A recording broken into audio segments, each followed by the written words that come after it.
You're listening to The Zone, ESPN Radio, 1600 AM, Cedar Rapids. We now leave our network programming to bring you the following special sports presentation. Let the good times roll with the fun of Kernel Baseball in The Zone. Bring your family, bring your friends. This is where the fun never ends. Everybody knows when you're at the game. The good times roll. Hey, hey, Kernels, let the good times roll. Cedar around the Kernels, let the good times roll. With the South Slope Communications Triple Play Show, here's the voice of the Kernels, John Rogers. And from Fox City Stadium in Appleton, where the weather is wonderful, the Kernels continue their 8-game road trip with Game 3 against the Seattle Mariner minor leaguers, one of the best clubs in the Midwest League, the Wisconsin Timber Rattlers. They've knocked us off the first 2 games in this series, 7-3 Saturday night, 6-2 yesterday. This evening, we'll have Mexican Francisco Cordova on the hill for the second time on this road trip. He pitched Wednesday in Battle Creek, Michigan, in a come-from-behind Southwest Michigan Devil Ray 8-6 win over the Kernels. We led 6-2 going into the bottom of the 7th inning of that one. Francisco Cordova will be opposed by a fellow right-hander, Ivan Blanco, here this evening. A fellow that you'll really enjoy hearing from. He's one of the youngest staff members, professionals in minor league baseball. Jake Miller, our strength and conditioning coach, will join us from Appleton in just a moment on the South Slope Communications Triple Play Show here in the Zone. A triple play, a rarity on the diamond, but produced successfully every day at South Slope Communications in North Liberty.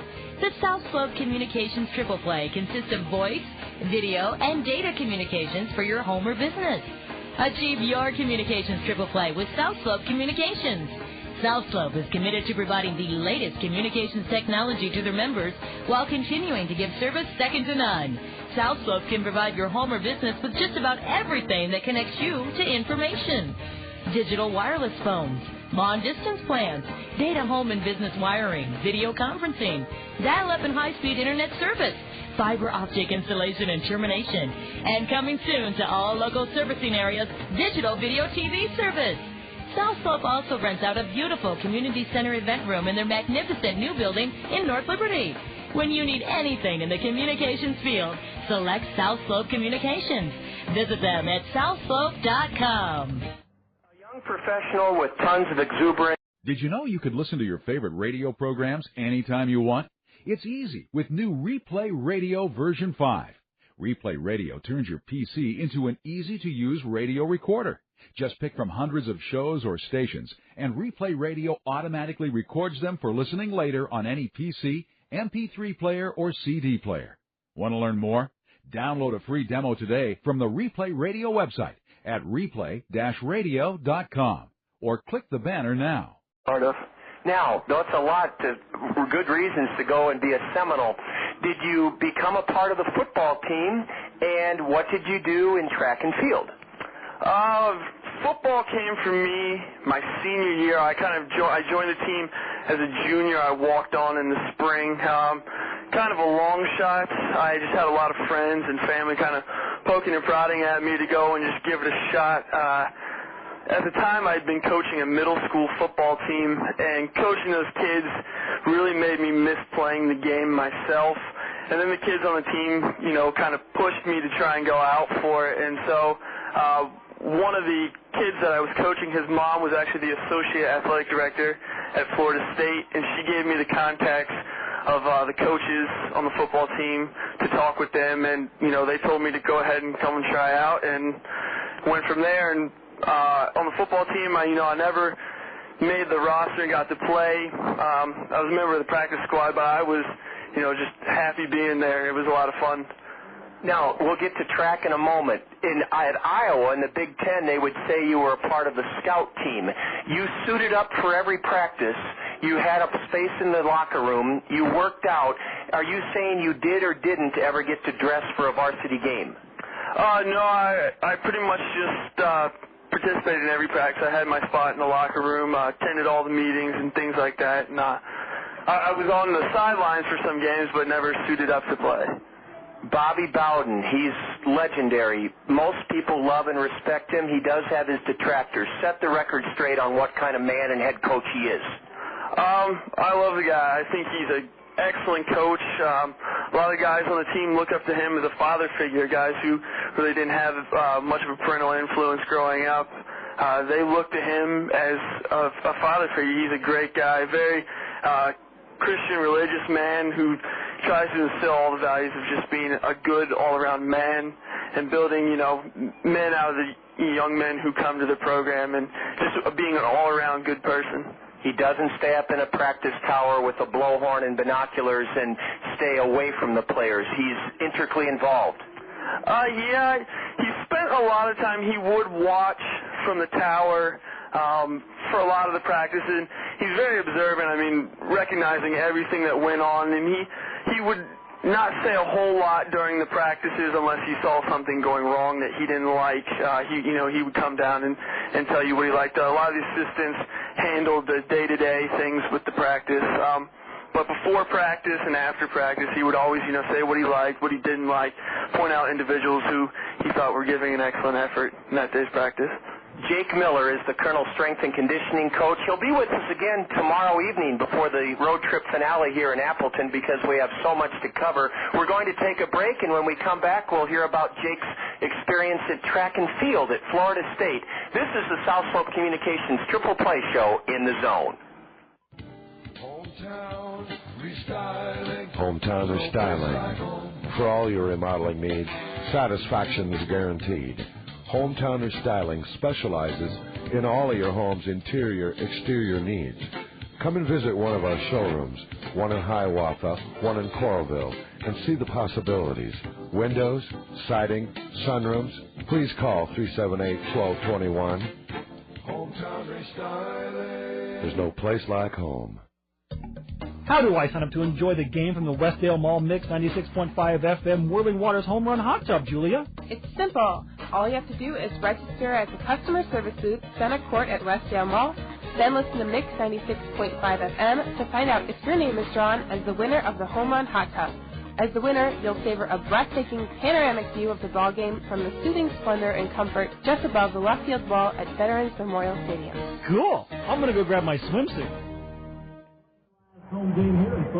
Kernel strength and conditioning coach Jake Miller. It's his first time to visit with us on the South Slope Communications Triple Play Show. He's told us a little bit about his background, the thrill of getting to play football at Florida State. And, Jake, you also were involved, I think it was your number one sport and love, track and field as a Seminole. Yeah, that's correct. I ran hurdles, a 400-meter hurdler. Track is my first sport. That's my sport of choice. I absolutely love the sport. Love everything about it. I could watch it all day long. You competed in the 400-meter hurdles. Now, when I was growing up, the 1976 Olympics, the 1984 Olympics, the godfather of the 400-meter hurdles for men was Edwin Moses. Yeah, that's correct. He was kind of one of my idols going through high school, a guy that, in my opinion, holds one of the greatest records in all of sports in that he went undefeated for 10 years in the 400-meter hurdles, never lost a race. And to me, that is one of the greatest accomplishments, to be able to span that time in track and field and never lose a race in such a technical event where so many things can go wrong. That is an incredible record. 10 years, nobody beats Sir Edmund Moses. The 400-meter hurdles, Jake, track and field's big in the state of Iowa. Some states' high schools have just the 300-meter hurdles for girls, and they don't run the 400-meter hurdles till college. That's getting to be less and less now. Tell us about the 400-meter hurdles, because as a former track coach, I thought it was the most grueling and demanding event of all the track events. Yeah, that's right. Actually, for me in high school as well, it was the 300-meter hurdles in Virginia, and then I kind of had some experience with summer league meets and track teams, club teams that I ran 400 meters with a couple times in high school. Big difference between the two events. It takes a lot more stamina to run the 400 versus 300. That last 100, you hit a wall, and it feels like your legs are going to fall off. And I definitely think it is the toughest race in all of track and field. You'd agree with me? Oh, yeah, definitely. there's nothing more painful than running a 400-meter hurdle race. And you better know how to alternate league legs. It's not easy you better not be a chopper, one of those people that cannot alternate lead legs. Yeah, it's definitely a major advantage to be able to alternate lead legs. If you get real good and your step pattern is perfect, you can have, the same lead leg going the entire time, but it's definitely a major benefit if you're starting to drag and get tired that you can switch to that other lead leg. Jake, we look forward to getting together with you tomorrow evening, and to just give our listeners a little bit of a tease, we'll talk about your love of reading. You're a voracious reader, and then you have a grandfather who is part of the golden age of the NFL when Vince Lombardi and Don Shula and Papa Bear Hallis coached. Your grandfather was right there with them, and we'll talk about that as well tomorrow. Jake Miller, thank you so much. You've done a great job with our guys this year. I want you to know that I've seen you work diligently, professionally. You go about your business as a professional. You have the respect of our players, and I just think you've done wonders with our kids. Thank you so much for being our guest here this evening, and we'll have you again tomorrow on the South Slope Communications Triple Play Show. Please enjoy a meal on us at Zio Giano's for the hometown taste of Italy when we return home, Jake, for our 8-game homestand. Enjoy a meal at Zio Giano's. Thanks, John. It's a pleasure being here. Jake Miller, he does wonders with our kids, and he didn't even brag about his 31 ACT. I didn't ask him about it, but he's a highly intelligent, motivated young man that's going places in this world. Up next, I'll have the starting lineups. Game 3, Kernels and Timber Rattlers from Wisconsin. This is Colonel Baseball in the Zone. When we met, it's forget, we would never forget Zio Giano's. Now it's where mi amore and I dine in. We carry out the lunch and the dinner all the time for lasagna, ravioli, mandacati, cannelloni, tortellini, or try their delicious salads and sub sandwiches too. Zio Giano's is the hometown taste of Italy. For your next meal with friends and a family, remember Zio Giano's with 5 convenient locations for the pasta that makes you sing.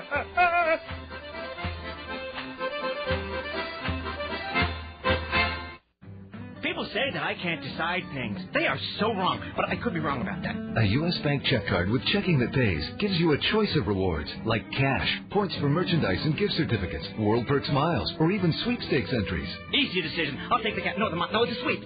Sign up at your local U.S. Bank or call 1-800-720-BANK. I've made up my mind to put off my decision. That is final. U.S. Bank. No, wait. See banker for complete details. Member FDIC.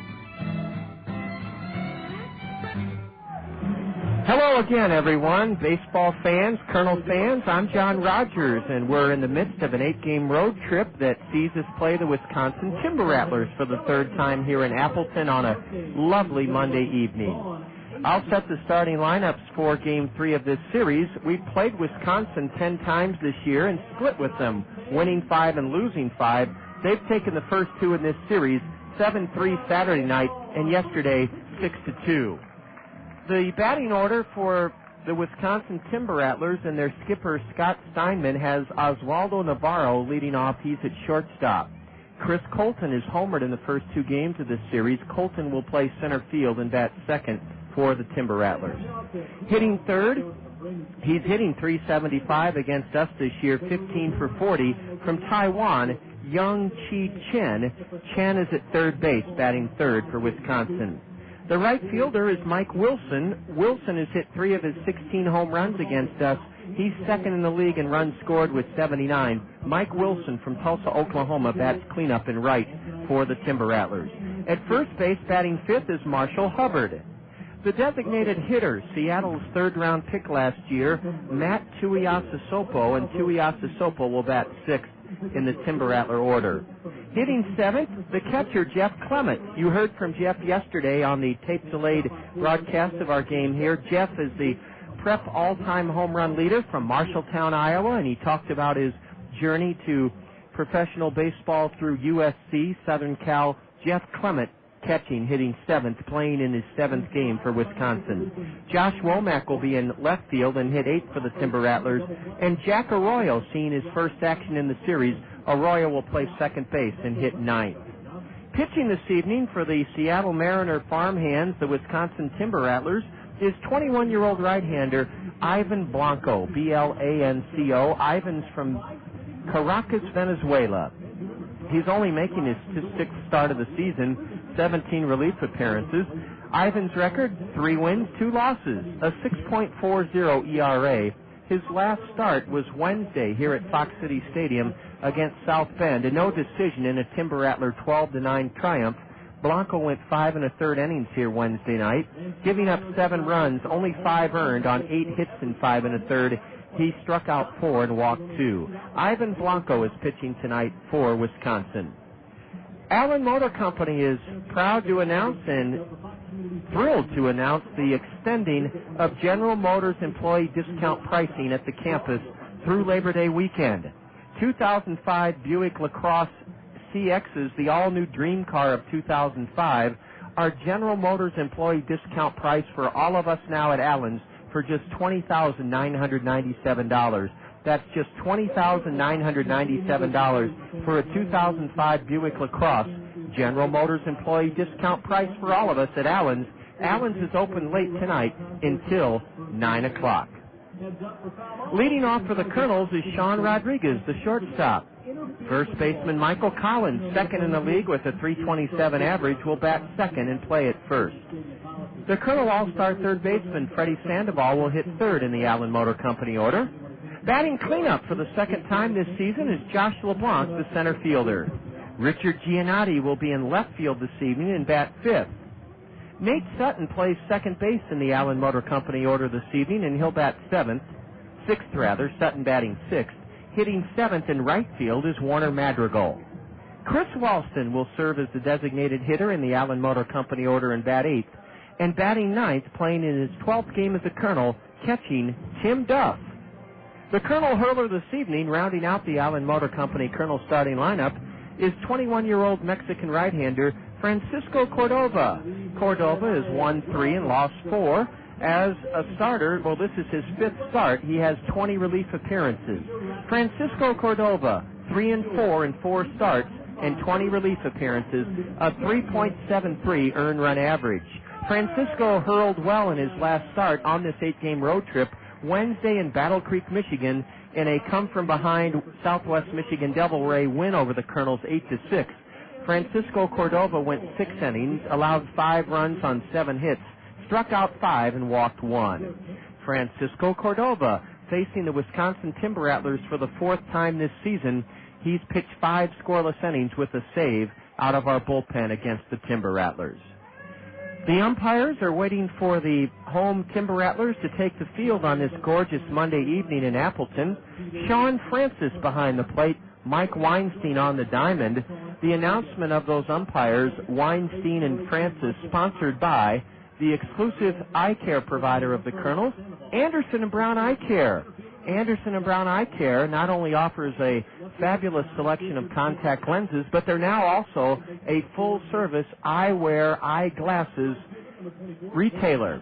And you can visit them at their new location, I-380 Boyson Road, exit 25, just west of I-380 next to Intent City, is where Anderson & Brown Eye Care is eager to serve you. We have a final already from earlier today on the State Farm Major League scoreboard, a doubleheader at Coors Field in Denver between the Marlins and the Rockies. And earlier this afternoon, in 11 innings, the Rockies trimmed Florida 4-3 at Coors Field. That's the only final we have from this afternoon on the State Farm Major League scoreboard. Brought to you by State Farm Insurance agents Gary Shubat, Dale Thompson, Al Shuttler, and Lanny Peterson. It's a beautiful sunshiny night here in Appleton. The Colonels are going to try to win for the second time on this 8-game road trip, having lost 5 of 6 so far, and we're lodged in 8th place in the 8-team Western Division second-half standings. 19-25 is the Colonel record. We're a game back of Peoria, 2 lengths behind Beloit, and 3 behind Clinton and Kane County. The swing of the Quad Cities leads the Colonels by 7 games. They lead the Western Division second half. Wisconsin, our opponents this evening, they won the first half. They've already qualified for the playoffs, and they're rolling along in the second half. The Timber Rattlers have won 25 and lost 19. Here at home on the year, they're 33-27. In the second half, 13-12. Their skipper is Scott Steinman. He played here as a Timber Rattler, then was their hitting coach, and spent his last 2 seasons skippering the Peoria Mariners in the Arizona Rookie League. This is his first year at the helm with the Timber Rattlers. Wisconsin is in white home uniforms with black numbers, black hats with silver bills. Or actually, tonight they're wearing their black hats with maroon bills. The Kernels are in their gray road pants with red knit batting practice tops and white numbers. The Kernels have their name, Kernels, inscripted across the front of their jerseys in navy blue. Well, this ballpark was built in 1995. My first year in the league was 96, and they've had a phenomenal response to baseball here in the Fox Valley area. We talk about the stadium, Fox City Stadium, and the Fox Cities consist of 6 or 7 cities: Appleton, Wisconsin, Grand Chute, Wisconsin, Neenah, Kaukauna. Let's look on our map here and see what up. Little Chute, Kimberly. These are what are known as the Fox Cities, and the area comprises over 100,000 people. Appleton itself is about 60,000 people, and we're just north of Lake Winnebago, which is a very popular recreational stronghold for fishermen, boaters, and recreational folks. The Fox River does run right through the Fox Cities, and they've had phenomenal success here in this ballpark since they built it. We'll have a little bit more about they had a wonderful feature story about the popularity of their logo. It's the letter W, a burgundy letter W with a snake wrapped around it, a Timber Rattler snake, and then his mouth comes wide open right at you, and big fangs, and it's been a very hot-selling logo ever since it was designed 11 years ago. Wisconsin hits the diamond, and we're going to have a middle school, or perhaps a middle school student, a girl coming out towards the backstop. She's facing the dirt batting circle, and let's pause here at Fox City Stadium for the introduction of our national anthem singer.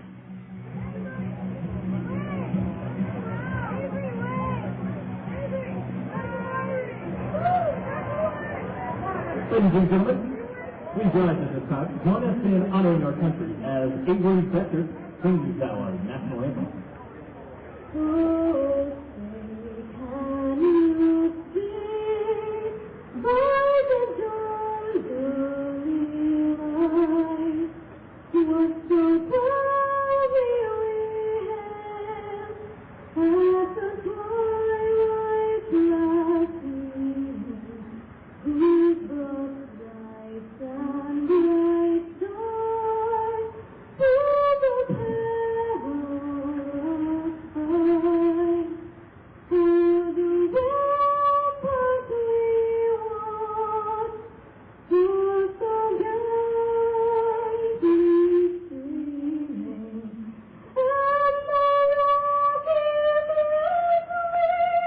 wings, the blackbird singing in air, came through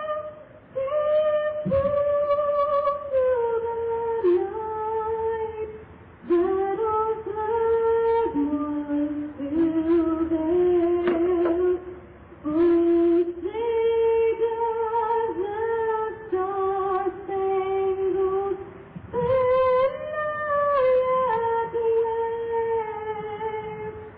through the land of the brave and the home of the brave?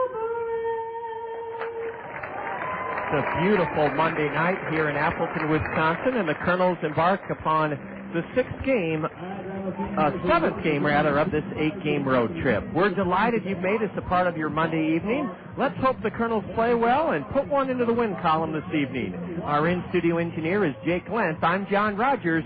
Baseball coming up next from Wisconsin here in the Zone. A triple play, a rarity on the diamond, but produced successfully every day at South Slope Communications in North Liberty. The South Slope Communications triple play consists of voice, video, and data communications for your home or business. Achieve your communications triple play with South Slope Communications. South Slope is committed to providing the latest communications technology to their members while continuing to give service second to none. South Slope can provide your home or business with just about everything that connects you to information. Digital wireless phones, long-distance plans, data home and business wiring, video conferencing, dial-up and high-speed internet service, fiber optic installation and termination, and coming soon to all local servicing areas, digital video TV service.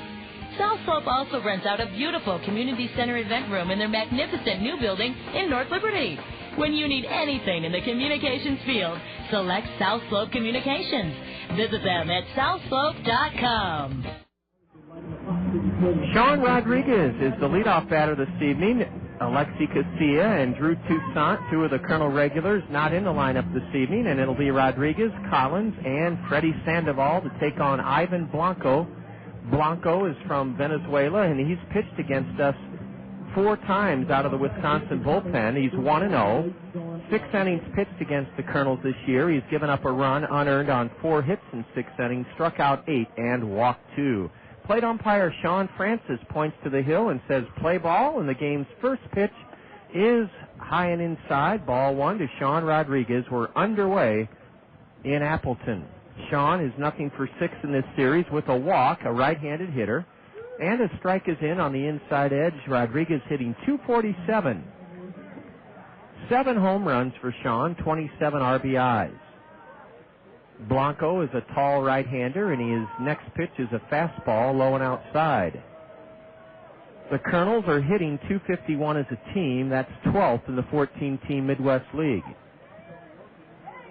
Now Sean takes just inside, and it's ball 3. We're a .271 hitting ball club at home and only hitting .229 this season on the road.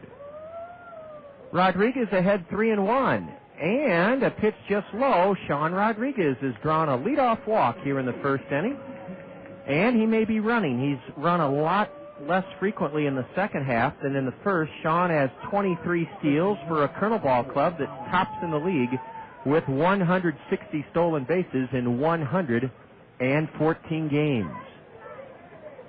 Michael Collins had a good day yesterday, pulled the Kernels to within 2 of the Timber Rattlers with an RBI double in the 8th inning that made it 4-2 Wisconsin. Michael was 2 for 4. And a breaking pitch stays inside, and it's ball 1 to the first baseman, Michael Collins. Michael's second in the league with a .327 batting average. 6 homers. His booming double high off the 16-foot high wall and left drove in his 51st run of the year yesterday. Sean not running, and a pitch whistled to third, throw to second out, throw to first, double play. Michael Collins ripped it hard right at Young Chi Chen, and he couldn't have hit a ground ball any harder, and Chen started an around the horn 5-4-3 twin killing. 2 gone here in the Colonel first inning, and the batter, Freddy Sandoval. Well, tough hitting luck for Michael Collins. He could not have hit that ball any harder. Drilled it on the ground, and Young Chi Chen from Taiwan held his ground staunchly at third and started a 5-4-3 double play. Now Freddy Sandoval looks at a changeup low for ball 1. Freddy batting .281. 2 homers, 53 RBIs. 4th in the league with 29 doubles.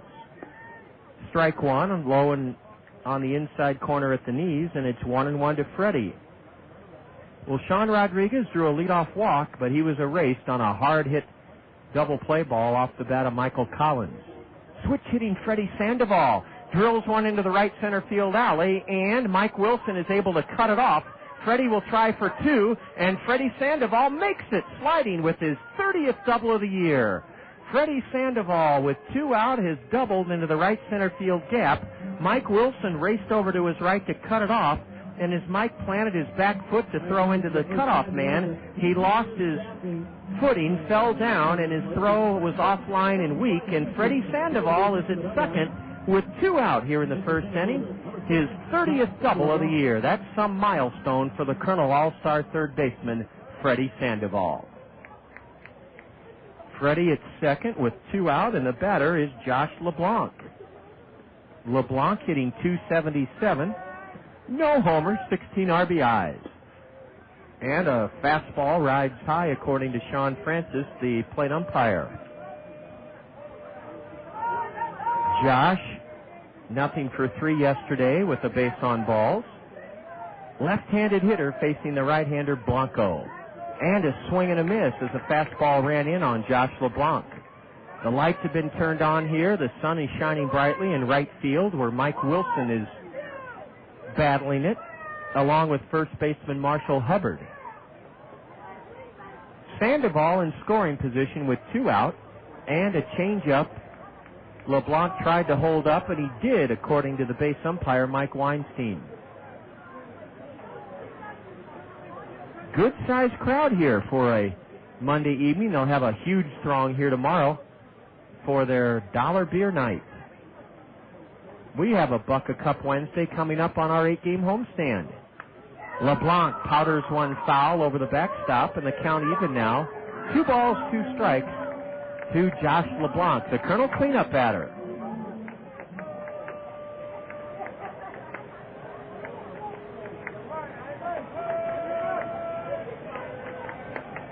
Ivan Blanco has pitched 52 innings this season and given up 54 hits. Struck out 45 batters in 52 innings, walked 23.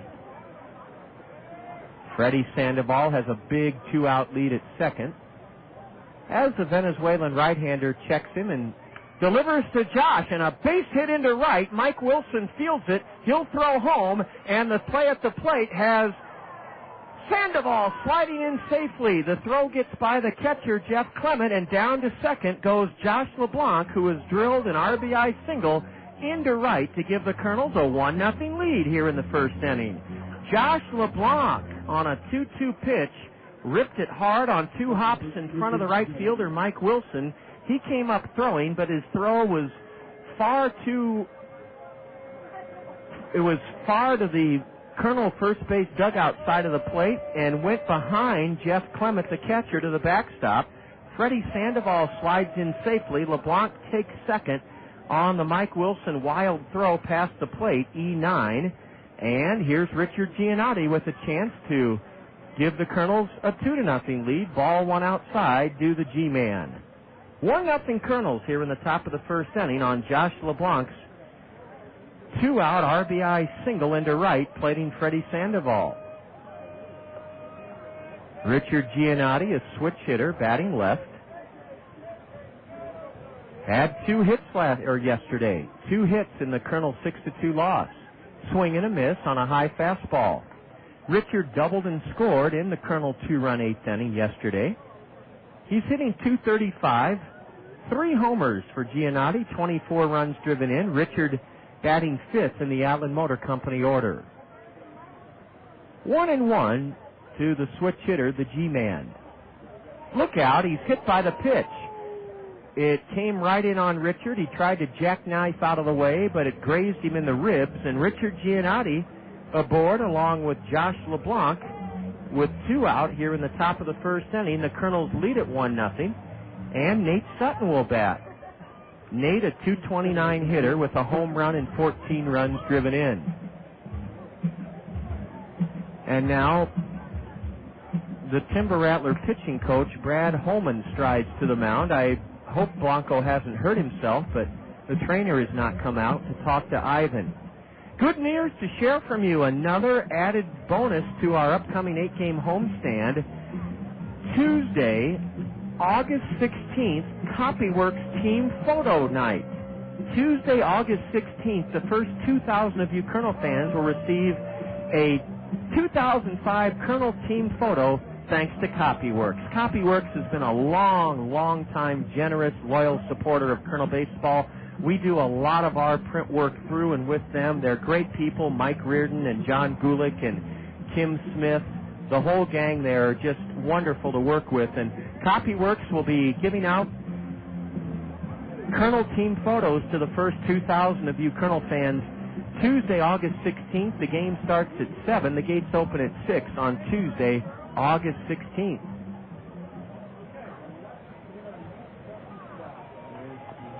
Nate Sutton, the number 6 hitter in the Allen Motor Company order, stands in against Ivan Blanco, the Wisconsin right-hander, and his sweeping curveball is in for a strike. That was Blanco's best pitch of this inning. Ivan Blanco, has won 3 and lost 2, an ERA of 6.40, but against the Kernels, he's 1-0 with an ERA of 0 in 4 relief appearances. Nate takes ball 1, low and away. Blanco, the right-hander, wears his white home trousers all the way down to his shoe tops. Wisconsin in their white home uniforms with black numbers, black hats with maroon bills. Backdoor curve, and it's ball 2 to Nate Sutton. Nate did not play in yesterday's ball game. He was 0 for 4 here Saturday night in the series opener. LeBlanc at second, Giannotti at first. Kernels looking to add to a 1-0 lead here in the first. And a fastball sinks low. It's 3-1 now to Nate Sutton. Wisconsin is in the midst of an 8-game homestand that saw them split with South Bend, and they've taken the first 2 in this series against us. And Nate Sutton watches a fastball ride high and outside, and he's aboard with a 2-out walk to load the bases. They're loaded up for Warner Madrigal. Kernels loaded the bases yesterday, leading 1-0 in the first inning. Or check that. That was on Saturday night series opener. In Saturday night series opener, we scored a run, loaded the bases with 1 out, and hit into a double play. Now we have the bases loaded with 2 out, and Warner Madrigal has a chance to add to the Kernel lead. First pitch to Madrigal is cut on and missed, strike 1. Warner's a .241 right-handed hitting slugger with 12 home runs and 40 runs driven in. Madrigal was 1 for 4 yesterday. Wide stance, and he uses a white ash bat, does Warner Madrigal. Breaks back from a sharp curveball, and it's in for a strike. Madrigal not only had his knee buckled, but he actually moved his feet in the batter's box. So Blanco has Madrigal in the hole, no balls, 2 strikes. And Warner tried to hold up on a pitch low and away. He did. It was a changeup, and ball 1 to Madrigal. Kernels have struck for a run here in the top of the first inning and lead it 1-0. Bases loaded with 2 out. LeBlanc at third, Giannotti at second, and Nate Sutton at first.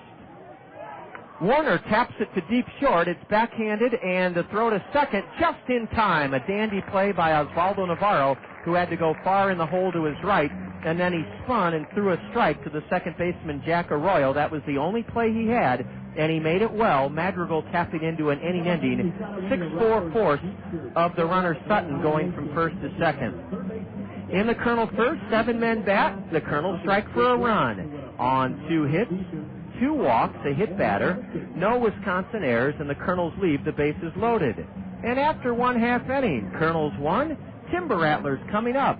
This is Kernel Baseball in the Zone. As a parent, have you ever experienced the frustration of watching your child struggle at school because of poor study habits? Did your child's grades suffer last year because of poor organization? Do you wish your child would be more motivated at school to realize his or her true potential? If the answer to any of these questions was yes, then Educare Learning Centers has a proven study skills program just for your child. Educare's Study Skills program has helped hundreds of area students gain the study skill tools necessary to turn grades around. So if learning how to study needs to be your child's first lesson this year, give Educare a call. Classes begin Monday, August 8th and Monday, August 15th, just in time for school this fall. Space is limited. Call Educare of Cedar Rapids today at 832-1965 and get this year started right. That's Educare of Cedar Rapids, 832-1965. Educare is fully accredited by the North Central Association of Colleges and Schools. There's a reason Dick Ramsey is the #1 home seller for the #1 real estate company, Skogman Realty. It's because Dick Ramsey works harder for you than anyone to make selling your home easy for you. Take Dick's one-of-a-kind home trade program. Buy one of Dick Ramsey's homes and Dick will buy yours. Dick Ramsey provides 2 other unparalleled services: a free 1-hour telephone loan approval and a free 1-hour telephone appraisal on your property. Dick Ramsey of Skogman Realty, the #1 home seller for the #1 real estate company. Coming from the dugout top, your chance to win a free Herbert and Gerber. The Kernels got a big 2-out, 2-strike RBI single from Josh LeBlanc to drive in Freddy Sandoval and hold a 1-0 lead is Oswaldo Navarro, who ended the Kernel bases-loaded 2-out threat by making a fine play to his right, deep in the hole at short. He'll lead off, and the first pitch is low, ball 1, from Francisco Cordova. The 6'2" husky right-hander from Mexico, and the next one is a fastball low and in, ball 2 to Navarro. Oswaldo, a right-handed batter, 271 hitter. He's from Venezuela. He has 7 home runs and 57 runs driven in. And a strike at the knees to Navarro. Oswaldo didn't play in yesterday's Wisconsin win. 0 for 4 in their Saturday night series opening triumph here. And ball 3 is low from Francisco Cordova to Oswaldo Navarro. He's a little guy, 6 feet 155, 20 years old. High RBI total, 57, and he jackhammers one hard to third. Freddy Sandoval pogo sticks up to prevent it from hitting him in the breadbasket, fields it and throws out Navarro. Navarro hit a scalding one-hop bullet to Freddy Sandoval, who left his feet as though he was jumping up on a pogo stick and gloved that one right before it hit him in the chest and then gunned out Oswaldo Navarro. That was a fine, fine play by the all-star third baseman Freddy Sandoval. And Chris Colton at the plate. Cordova came back after being behind 3-1, and he got Navarro to bounce out hard to first. Chris Colton has been a handful in this series. He takes strike 1, a fastball. Colton spells his last name Colton. Chris from Middle Georgia Junior College now swings at a changeup in the dirt, strike 2. Chris Colton is 5 for 9 in this series. He doubled in the first yesterday, homered leading off the 8th, and he has 2 home runs in the series. He's batting .375 in 30 games. And a curveball is low and outside to Chris Colton. 8 home runs in 30 games, 23 RBIs, and a .375 batting average. And a line shot into left field. Back goes Giannotti, and the G-man has it in front of the warning track. Chris Colton smacked it hard into left for the second out here in the Timber Rattler first inning. 2 gone, 1-0 Kernels. And Young Chi Chen, who has 127 hits in 114 games, third highest hit total in the league. Young Chi Chen bats here in the bottom of the first inning, 1-0 Kernels. Chen is 4 for 8 in this series. He's hitting .375 against us this year, 15 for 40. Knee-buckling curve, a beauty to Young Chi Chen. He's only 5'11", 170, 21 years old, from Taiwan. Check that, he just turned 22 last month. And he backs away from a curve that is over but low for ball 1. Base is empty and 2 gone here in the Timber Rattler first inning. 1-0 Kernels. Giannotti in left, LeBlanc in center, and Madrigal in right. Ooh, a borderline pitch just low, and it's 2-1 to Chen. Young Chi bats with a slightly open stance, and he lifts his front heel off the ground and chops one to shallow third. It's a foul ball fielded to the left of the bag by Freddy Sandoval. We're home this Thursday night, and kids, what a great event for you to look forward to. The first 1,000 of you girls and boys 12 and under will receive a free Kernel baseball jersey from McDonald's this Thursday, August 11th. The gates open at 6, and the game starts at 7 for McDonald's baseball jersey night. Boy, that sounds like fun. To come to the ballpark and get a Kernel jersey. That doesn't happen very often, does it? A high drive into shallow right center, and Josh LeBlanc gets on his horse and gallops to his left and lassos it in to end the inning. Young Chi Chen flies out to right center where LeBlanc made the play to his left. And Francisco Cordova does well, protecting an early Kernel lead as he sets Wisconsin down 1-2-3, nothing across in the opening frame. After 1 on this sparkling Monday evening in the Fox Valley, Kernels 1, Timber Rattlers nothing. You're tuned to Kernel Baseball in the Zone. I'm Dave Shea. For 35 years, I was a news anchor for Channel 2. You may also have seen me driving around Cedar Rapids in my Honda Accord. Well, I retired from broadcasting, but I haven't given up my Honda. For years, I've told friends they should consider owning a Honda, specifically from Randy Keel Honda. Randy is a local dealer with 13 years of experience in matching drivers to the right vehicle. He has a fine selection of new Hondas, as well as quality pre-owned vehicles. And more than just a reliable service department, Randy Keel Honda offers Confidence, a 7-year, 100,000-mile warranty on every new vehicle sold. You can take my word for it, but you may also want to talk with other Honda owners. They're people you know, your friends, your neighbors, maybe even your relatives. And you can do more homework by logging on to Randy's website at www.randykeel.com. I'm a satisfied Honda owner, and I'm sure you will be too. See Randy Keel Honda today on Center Point Road Northeast. No prescription drug coverage? Now there's help. Introducing the Merck Prescription Discount Program. You may be eligible for discounts of 15 to 40% on Merck drugs regardless of age or income. Call 1-800-50-MERC to enroll. It's free to join and there are no membership costs. The new Merck Prescription Discount Program. It's one more way Merck puts patients first. Call 1-800-50-MERCK. Chris Walston sends the first pitch of the Colonel's second high up into the first base stands for strike one here at Fox City Stadium, where a light breeze is blowing from the first base foul line towards left center field. 1-0 Kernels. Chris Walston, the number 8 hitter in the Allen Motor Company order, takes a curve inside. Walston hitting 167. Right-handed slugger with 10 homers, 23 RBIs. Chris was 1 for 2. With a run scored in yesterday's game, and ball 2 is low from Ivan Blanco. Chris Walston hit 265 in 45 games with Provo last year.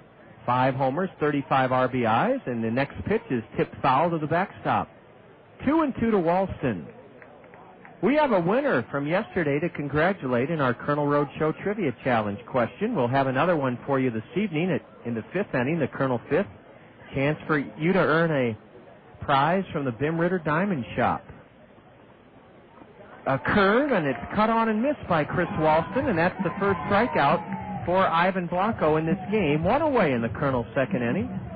Yesterday, we asked you to name the first Seattle manager to lead the Mariners to a winning season after 14 years of futility. In 1991, he led the M's to their first winning season, and Seattle fired him after that first winning season. And we asked you who that was. It was Jimmy Lefevre, who was fired following Seattle's first winning season, 1991, swinging a foul into the chest protector of Jeff Clement. And the Marshalltown, Iowa native son trots out to the hill to have a word with Ivan Blanco. Congratulations. Yesterday from Cedar Rapids, Wes Followell. Wes Followell won the prize from the Bim Ritter Diamond Shop. He emailed us the name of Jimmy Lefevre. Last I heard, Jimmy was trying to capitalize on the increasing interest in baseball and communist Red China. Ball 1 to Tim Duff, and now he reaches across the dish and slaps the 1-1 foul into the screen. Duff, a 158 hitter in 11 games. No homers, no RBIs. He's catching this evening for the Colonels. He bats from a low crouch, right-handed hitter, and takes inside ball 2 from Ivan Blanco. Yeah, Jimmy Lefevre, I remember he was the National League Rookie of the Year with the Dodgers in 1965. Believe he supplanted Maury Wills as the Dodgers' second baseman. Ball 3 in the dirt to Tim Duff. 1 away, bases empty for the Kernels. We're in the top of the second inning, and it's 1-0 Kernels. Duff fouls a 3-2 pitch to the screen, and Tim's hanging tough. Lefevre played before Bill Russell became the everyday Dodger shortstop. Jimmy Lefevre was a teammate of Wes Parker. I remember Wes Parker being one of the best fielding first basemen I ever saw.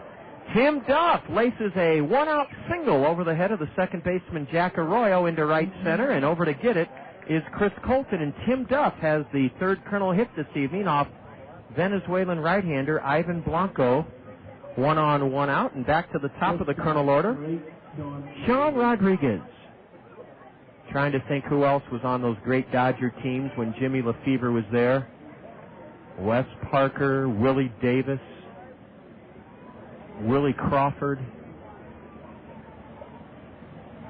Sean Rodriguez belts one high, way back and left at the wall, and Sean Rodriguez is homered. A 2-run blast with Tim Duff aboard, and the Colonels lead it here in the second, 3-0. That's the 8th of the year for Sean Rodriguez. He jumped on the first pitch from Ivan Blanco and sent it soaring high in the air, down the line and left, over the 16-foot high wall, and with Tim Duff aboard, the Colonels have a 3-0 lead here in the top of the second inning on the Sean Rodriguez 2-run home run. Sean connecting for his 8th of the year, and the Colonels, 4th in the league in home runs, have now belted 88 home runs in 115 games. Base is empty, 1 out. Michael Collins takes a curve, low and outside from the right-hander Blanco. Sean Rodriguez batting leadoff for the first time in a long time as Bobby Magallanes gives Alexi Casilla a rest. Collins swings at a fastball running away from him for strike one rather. Strike one swinging on Michael Collins on that pitch low and outside. The scoreboard here at Fox City Stadium is high above the 16-foot high wall and left. Sean hit it to the left of the scoreboard. Now Collins dribbles one to the right side. A fine running play by the pitcher Blanco, who had to go to his left off the mound, and he scurried quickly, gloved it.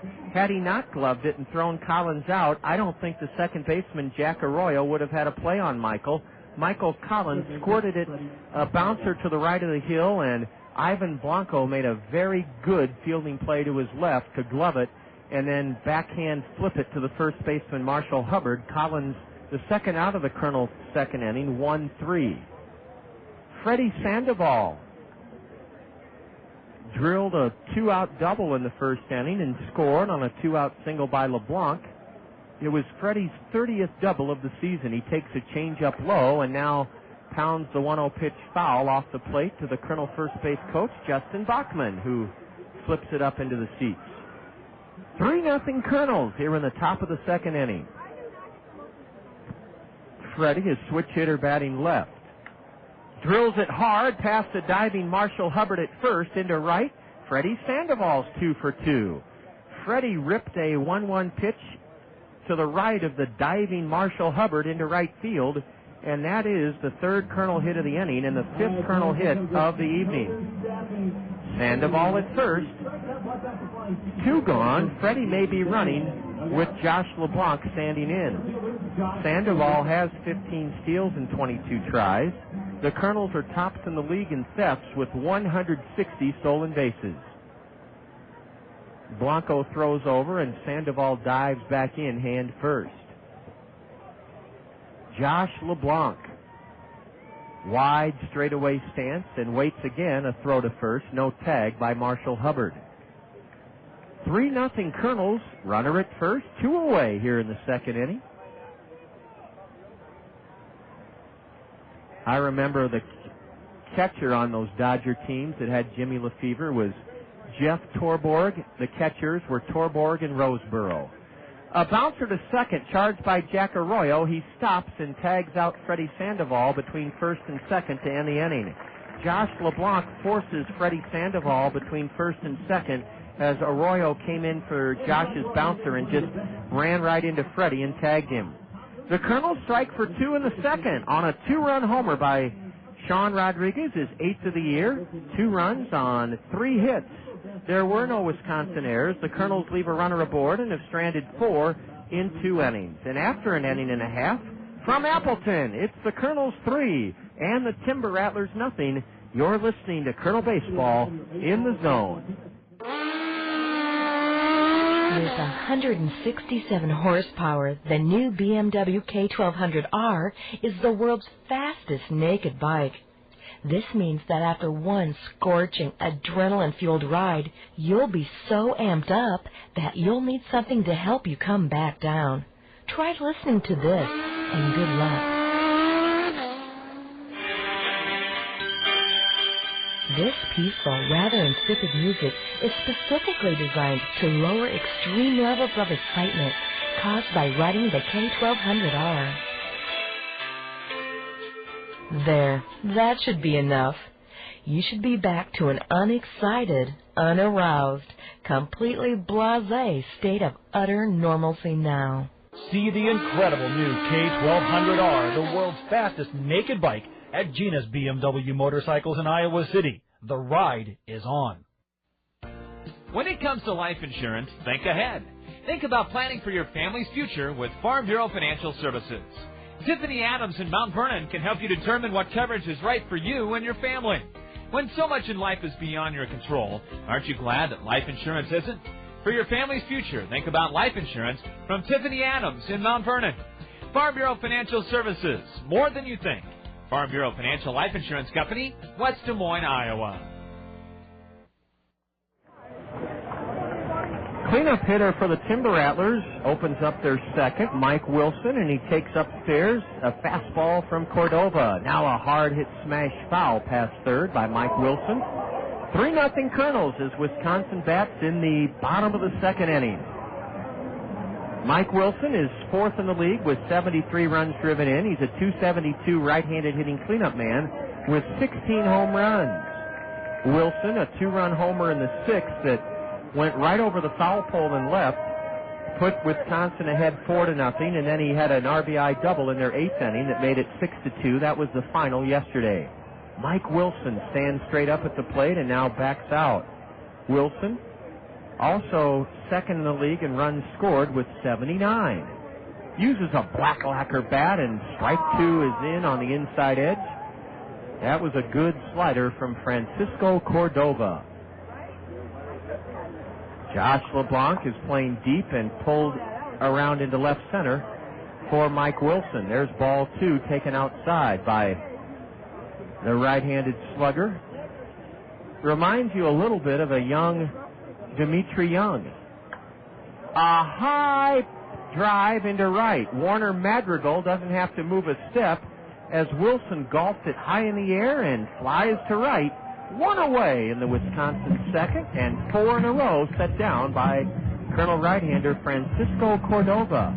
Cordova's numbers are impressive. In 60 and a third innings, he's only given up 50 hits, struck out 49 batters in 60 and a third, and walked only 25. This is Francisco's fifth start of the season. The league is only hitting .218 against the Mexican right-hander. Left-handed batting Marshall Hubbard takes strike one call to fastball. Hubbard's batting .294, 15 home runs, 62 driven in. A breaking ball low and in, and that's ball one to Marshall Hubbard. He walked and scored one of two Wisconsin unearned runs in the second inning yesterday. A fastball stays high and outside to the left-handed batter who played at William & Mary and then finished up at the University of North Carolina as a Tar Heel. Marshall Hubbard cracks it hard into right, a sinking liner, and on the run, Madrigal makes a good running catch at his ankle tops. Marshall Hubbard set one hard, a sinking liner into right. Warner Madrigal had to come racing in and put his glove down at his ankle tops and made a very, very tough catch for the second out here in the Wisconsin second inning.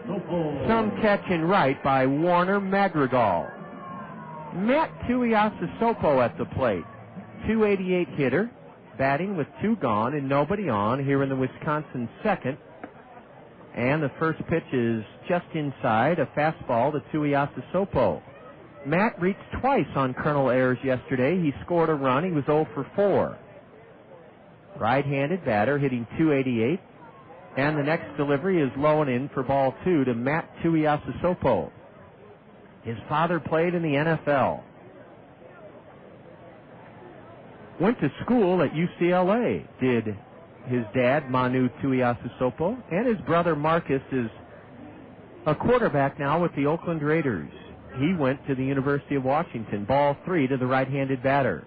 And a 4-pitch, 2-out walk. That's one of the few cardinal sins in the Los Angeles Angel organization, walking a batter with 2 out. Unfortunately, that's what Francisco Cordova just did, and now he'll have to face Jeff Clement.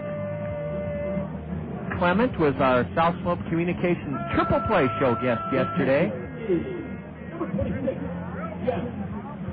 Set all the attention surrounding him at Marshalltown High School in his home run chase. He established the all-time prep record for home runs in a career with 75. Said that didn't really bother him too much.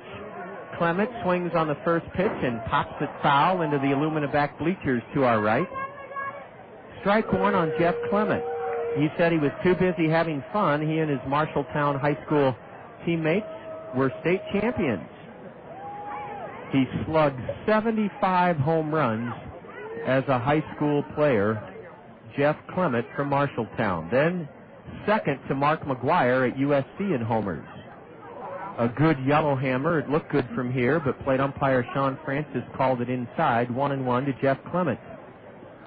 Tuiasosopo has 6 steals and 10 tries. He's leading away at first with 2 out here in the second inning. 3-0 Kernels, a throw to first. And no tag by Michael Collins. Our Colonel Roadshow Trivia Challenge question winner from yesterday, Wes Followell of Cedar Rapids, not only emailed us the right answer, Jimmy Lefevre, fired after delivering the first winning season to Seattle in 14 years as the Mariners skipper, but Wes Followell said that the fellow that took Jim Lefevre's place was a former Cedar Rapids Red catcher, Bill Plummer. That's right, Wes. Thank you so much for that added information on yesterday's Colonel Roadshow Trivia Challenge. Jeff Clement on a 2-1 pitch pops it toward the third base Wisconsin dugout. It's about 5 rows up, and it's strike 2 to left-handed hitting Jeff Clement. Wes Followell, our Colonel Roadshow Trivia Challenge question winner from yesterday. Yeah, Bill Plummer did manage the Mariners after Jimmy Lefevre was fired in 91, after the 91 season. Wonder what Bill Plummer is doing now. He was the backup catcher, of course, for all those years in Cincinnati. There goes Tuiasosopo, and a swing and a miss by Clement. The throw through doesn't matter. It's a strikeout of Jeff Clement to end the Wisconsin second inning. Tuiasosopo was running. Tim Duff threw through to second, but it didn't matter because Cordova struck out Jeff Clement on a high fastball. No runs in the second for the Timber Rattlers. No hits, a walk. There were no Colonel errors. Wisconsin leaves a runner aboard, their first stranded of the early going. After 2 at Fox City Stadium in Appleton, the Colonels on top of the Rattlers, 3-0. You're tuned to Colonel Baseball in the Zone. As a parent, have you ever experienced the frustration of watching your child struggle at school because of poor study habits? Did your child's grades suffer last year because of poor organization? Do you wish your child would be more motivated at school to realize his or her true potential? If the answer to any of these questions was yes, then Educare Learning Centers has a proven study skills program just for your child. Educare's Study Skills program has helped hundreds of area students gain the study skill tools necessary to turn grades around. So if learning how to study needs to be your child's first lesson this year, give Educare a call. Classes begin Monday, August 8th and Monday, August 15th, just in time for school this fall. Space is limited. Call Educare of Cedar Rapids today at 832-1965 and get this year started right. That's Educare of Cedar Rapids, 832-1965. Educare is fully accredited by the North Central Association of Colleges and Schools. For more than 70 years, Rockwell Collins has been dedicated to providing innovative and dependable aviation electronics and communication solutions worldwide.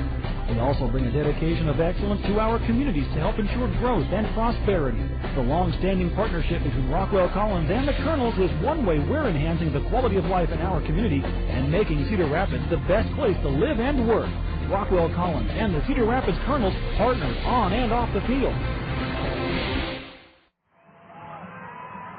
Through 2 innings, the Kernels playing very well. About hit the Timber Rattlers 5-0 and lead Wisconsin 3-0. Richard Giannotti was hit by a pitch with 2 out in the first inning by right-hander Ivan Blanco. Richard tries to bunt his way on. Did he pull the bat back in time? Yes, according to the plate umpire, Sean Francis. Ball 1 high to the G-man. Richard Giannotti, switch hitter batting left with a .235 average. Now he pulls a bunt up the first baseline and is too hard. Marshall Hubbard fields it right next to the bag and steps on first. Richard had the right idea. He got the ball down on the ground, a drag bunt attempt, but he bunted it too hard. It bounced to Marshall Hubbard on 3 hops, and Richard is gone unassisted on a bunt to first. 1 out, and here's Nate Sutton, who walked in the first inning. Nate, a left-handed hitter.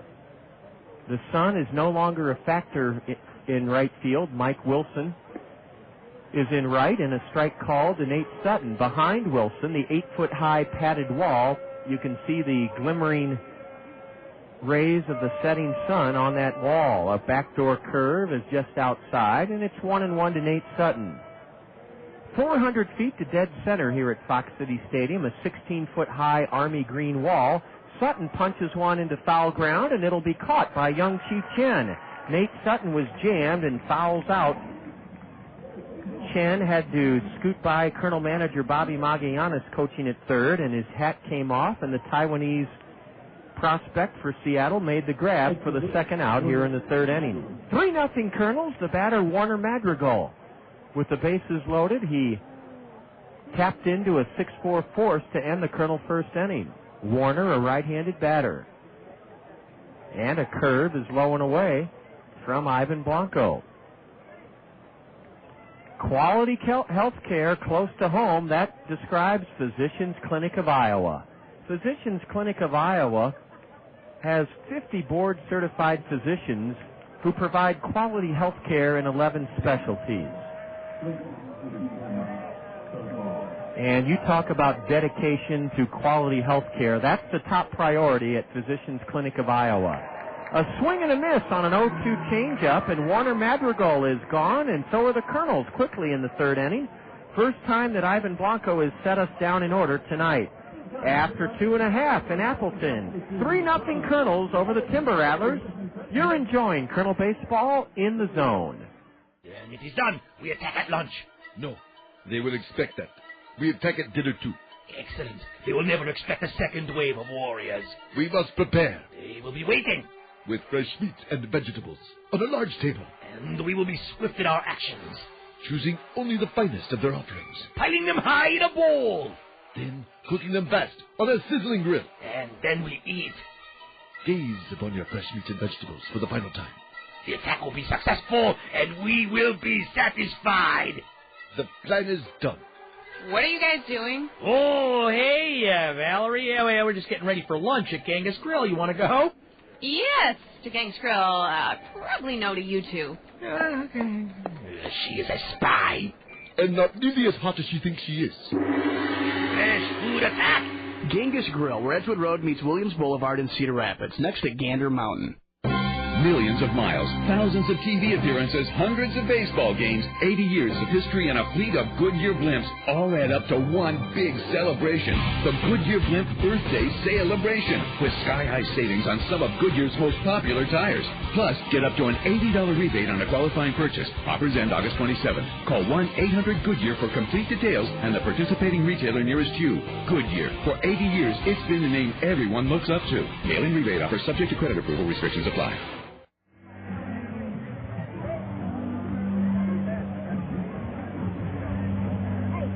Left-handed hitting Josh Womack is first up for the Timber Rattlers. 3-0 Kernels. Francisco Cordova yielded a 2-out walk to Matt Tuiasosopo in the second. That was the first Wisconsin base runner. But then Francisco struck out Marshalltown, Iowa's Jeff Clement. Josh Womack, 4 for 31 against the Kernels this year. He's really struggled against us. And strike one is in to Josh. 263 hitter, 3 homers, 30 RBIs. Womack's a left-handed batter. Leading off He does not wear batting gloves, and he stands straight away from the left side and sends one soaring in the air to the right side of the Kernel infield. Underneath it is the second baseman, Nate Sutton, who puts it away. Josh Womack has popped out to second to open up the Wisconsin third inning. 3-0 Kernels. Here's Jack Arroyo. Jack Arroyo playing for the first time in this series. He went to Sacramento State University. He's 24 years old, and he was a Mariner 18th round pick out of Sacramento State last year. Jack Arroyo, A-R-R-O-Y-O, 231 hitter, right-handed batter. The first delivery is inside from Cordova, ball one. Jack has a home run and 29 RBIs for Wisconsin. They're second in the Midwest League standings, Western Division, after winning the first half. Arroyo drills one into center. Josh LeBlanc, had him played perfectly, a tad to hit into left center, and Josh moseys on over a few steps to glove it. Jack Arroyo has flown out to center, and there are two gone here in the Wisconsin third inning. Solid first 2 2/3 for Francisco Cordova. He's pitched very, very well. And the Kernels leading 3-0. To the top of the order we go, and Oswaldo Navarro. Navarro, a right-handed batter. Bunts, and this should be good enough for a base hit. Freddy Sandoval picks it up with his bare hand, and that's a base hit, the first of the evening for Wisconsin. Oswaldo Navarro deadened the pitch perfectly and dropped it down the third baseline. Freddy was playing back because Navarro rammed a one-hop bullet at him in the first inning, and Freddy made a beautiful play and threw out Navarro. Oswaldo dropping a bunt single up the third baseline on the grass. Freddy made a very, very wise choice as he barehanded it and then just tucked it away and tipped his cap to Navarro and said, "Nice bunt." Oswaldo has 8 steals. He's been caught 7 times. Wisconsin is 4th in the league. We lead the league in steals with 160. The Timber Rattlers have stolen 122 bases in 114 games. They're 4th in the league. Chris Colton cranks a ground ball hard foul into the Wisconsin bullpen. The bullpens at this ballpark, Fox City Stadium, are like no other in our league. They're carved into the grandstand beyond the first and third base dugouts, indented into the grandstand, and you can go in there as a fielder and catch a foul pop-up, and it's in play. Strike 2 called, a fastball from Cordova on the inside corner to Chris Colton, who lined out to Giannotti and left his first time up. 0-2 to the right-handed hitter, who played a full season here last year with the Timber Rattlers, Chris Colton. Uncle Charlie stays high, and it's 1-2 strikes to Chris Colton, a Mariner 15th round pick back in 2001 out of Middle Georgia Junior College. Colton is 5 for 10 in this series with 2 home runs. There goes the runner. A curve is chopped to short. Sean Rodriguez reaches high and has plenty of time to fire across the diamond and get Chris Colton. Colton bounces out to short. Oswaldo Navarro was running on the play, so Sean's only choice was to go to first, and he got the batter easily to end the inning. No runs in the third for Wisconsin. 1 hit, a bunt single with 2 out. There were no Kernel errors, and the Timber Rattlers leave 1 man on, their second stranded of the evening. Kernels come to bat in the top of the 4th inning, leading the Timber Rattlers 3-0. You're tuned to Kernel Baseball in the Zone. Do dragonflies really breathe fire? Maybe we can't answer a thought-provoking question like that. But Phil Andrews, your Pekin insurance professional at Weidenhammer Andrews Agency, can answer all your insurance questions. Phil Andrews is an insurance expert, and he can help you with all kinds of protection: auto, home, life, health, and business. Phil Andrews, your Pekin insurance agent at Weidenhammer Andrews, has all the right answers for the right insurance coverages for you and your family. A triple play, a rarity on the diamond, but produced successfully every day at South Slope Communications in North Liberty. The South Slope Communications triple play consists of voice, video, and data communications for your home or business. Achieve your communications triple play with South Slope Communications. South Slope is committed to providing the latest communications technology to their members while continuing to give service second to none. South Slope can provide your home or business with just about everything that connects you to information. Digital wireless phones, long-distance plans, data home and business wiring, video conferencing, dial-up and high-speed internet service, fiber optic installation and termination, and coming soon to all local servicing areas, digital video TV service. South Slope also rents out a beautiful community center event room in their magnificent new building in North Liberty. When you need anything in the communications field, select South Slope Communications. Visit them at southslope.com. Designated hitter Chris Walston, batting first for the second time this evening, takes a sweeping curve in for a strike from right-hander Ivan Blanco. Now Wally swings and misses at a changeup, strike two. Chris struck out swinging to opening up the second inning. 3-0 Kernels, top of the fourth inning on this beautiful Monday evening in Appleton. Look out, a pitch inside, and ball one to Chris Walston.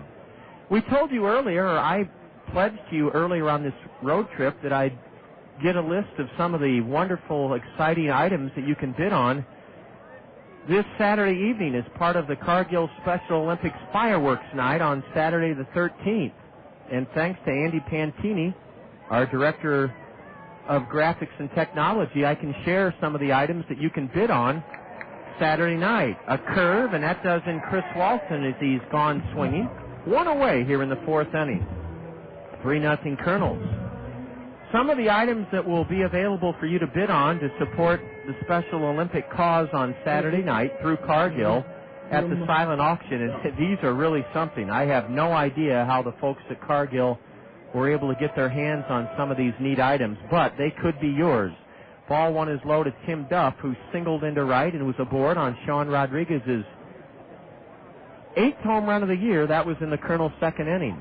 Now Duff takes outside a fastball, ball two. A Richard Petty autographed frame print will be available on the concourse Saturday night for you to bid on. So will a Kyle Orton autographed football. He's a Chicago Bear quarterback. Here's a ground ball deep in the hole at short, and Tim Duff is 2 for 2. Tim Duff singles past Oswaldo Navarro, who tried to backhand it deep in the hole at short. Couldn't come up with it. It rolled into left field, and Tim Duff is 2 for 2 from his number 9 slot in the batting order. Nate Kading, former Hawkeye star kicker, now San Diego Charger place kicker. They have an autographed football from Nate that you can bid on. This is the one I'm most excited about. I don't know how Cargill got a hold of a Jan Stenerud autographed football, but I'm going to bid on it.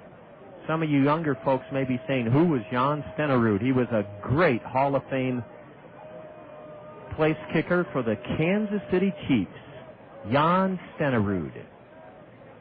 An autographed football of Jan's will be available for you to bid on Saturday night, Cargill Special Olympics fireworks night. Strike one to Sean Rodriguez. Sean has walked and belted a 2-run homer.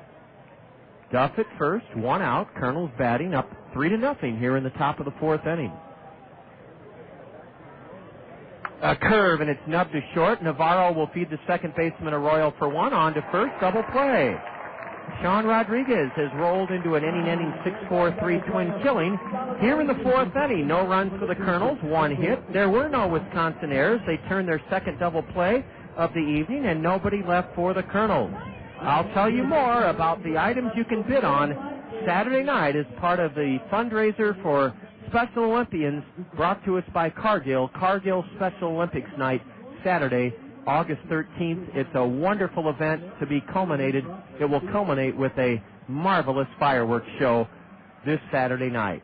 The double play goes 6-4-3, and after 3.5 innings at Fox City Stadium, Kernels lead the Timber Rattlers 3-0. You're tuned to Kernel Baseball in the Zone. Are you ready for a little racing? The Zone, ESPN Radio 1600 AM and Hawkeye Downs want to help you take the family to the races without blowing out your wallet. The last Friday of every month is now the Zone 1600 Family Night. Just click on the zone1600.com and print the special Family Night coupon. Take it to Hawkeye Downs the last Friday of the month, and 2 adults and the kids get in for just $16. 16 simoleons to see the hottest racing in town? That's freaking unbelievable. Get your valuable coupon today at the worldwide headquarters of the Zone, thezone1600.com. And we'll see you at the Zone 1600 Family Night at Hawkeye Downs, the last Friday of every month, all summer long. Hawkeye Downs Racing. Another killer deal from your home of Hawkeye Downs Racing on the radio. The Zone, ESPN Radio, 1600 AM. There are two big races coming up at Hawkeye Downs Speedway. Friday night, Elite Rental All Clear Night with the biggest Miller Time IMCA Asphalt Modified race of the season. See historic cars and drivers in Wall of Fame night ceremonies. Tuesday night, Eastern Iowa Buildings, Lester Building Systems, Dirt in the Downs. IMCA Jerry Brothers Dirt Lane Models. Marines.com IMCA Hobby Stock and Stock Car Specials. Dirt Trucks and Nostalgia Stocks. Racing at 7 this Friday and next Tuesday night. Cedar Rapids, Hawkeye Downs Speedway. From the dugout top stand, Diego. Bottom of the fourth inning, 3-0 Kernels in Appleton. It's just past 8 o'clock, and you're enjoying Kernel Baseball in the Zone. ESPN Radio, 1600, KCRG, Cedar Rapids, Iowa. Young Chi Chen drills the first pitch over the head of Warner Madrigal in right for extra bases. Young Chi Chen is ready to second. He'll round second, and a good relay throw from Sutton to third could get him. He is safe at third. A leadoff triple for Young Chi Chen. Good relay from Madrigal to Sutton to third, but the throw by Nate was just a little bit to the home plate side of the bag, and Young Chi Chen has his sixth triple of the year. He opens up the Timber Rattler fourth with a bang, and that's his fifth hit in the series. He's at third with nobody out. His sixth triple, Young Chi Chen. And the Kernel infield will play back with the score, 3-0 Kernels. Young Chi Chen jumped on the first pitch from Francisco and hammered it over the head of Madrigal for a triple.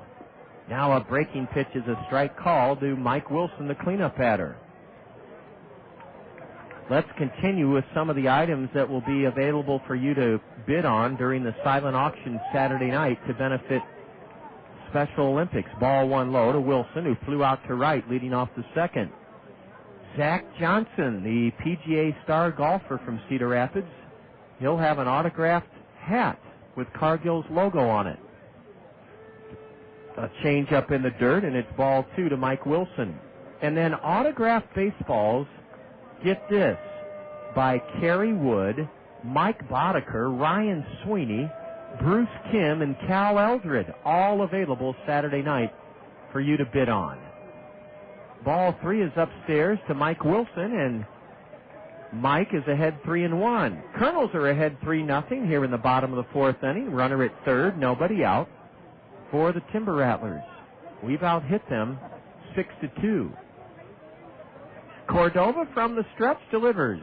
Change up in the dirt, ball four, and there are runners at the corners now with nobody out. Let's see if Kernan Ronan comes out to try to settle down Francisco Cordova. He's still fretting about that leadoff triple he surrendered to Young Chi Chen here in the fourth inning. We'll have it, yes, here comes Kernan Ronan. We'll have a chance for you to earn a prize from the Bim Ritter Diamond Shop in the top of the fifth inning.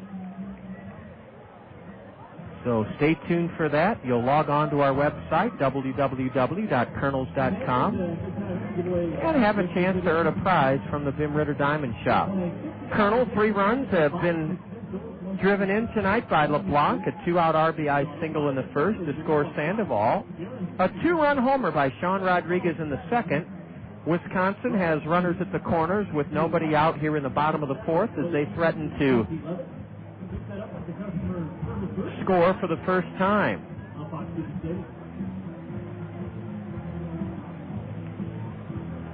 Sunday afternoon, this Sunday the 14th, is Toyota Financial Services Gazette Kernel 1,000-minute reader recognition day at the ballpark. It's this Sunday.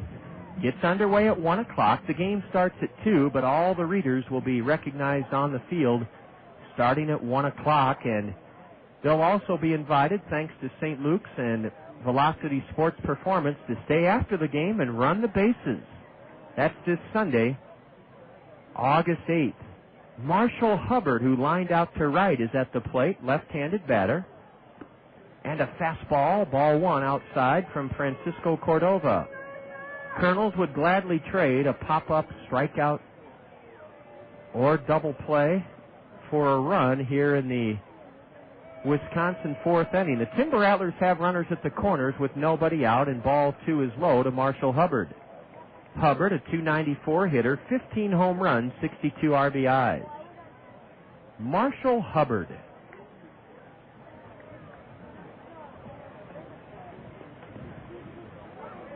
He's from Virginia. Chen at third, Wilson at first. And a swing and a miss by Marshall as Cordova ran a fastball away from him.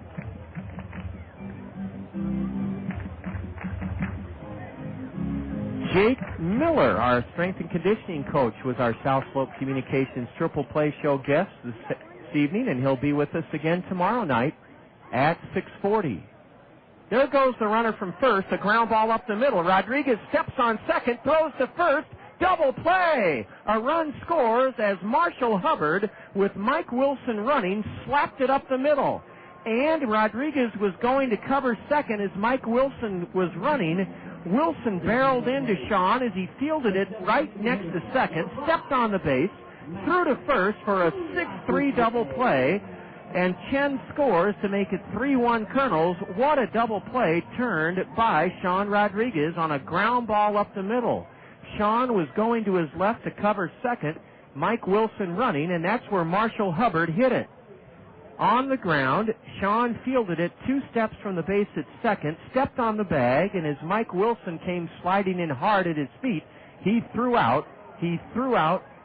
stepped on second and threw out Marshall Hubbard for a double play. A run scores to make it 3-1 Kernels. Some double play started by Sean Rodriguez. Now Matt Tuiasosopo takes strike one. The next pitch is lofted foul just above the Kernel first base dugout.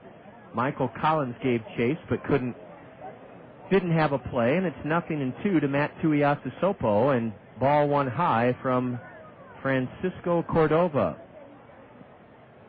Tuiasosopo drew a 2-out walk in the second inning. Ball two, a changeup in the dirt.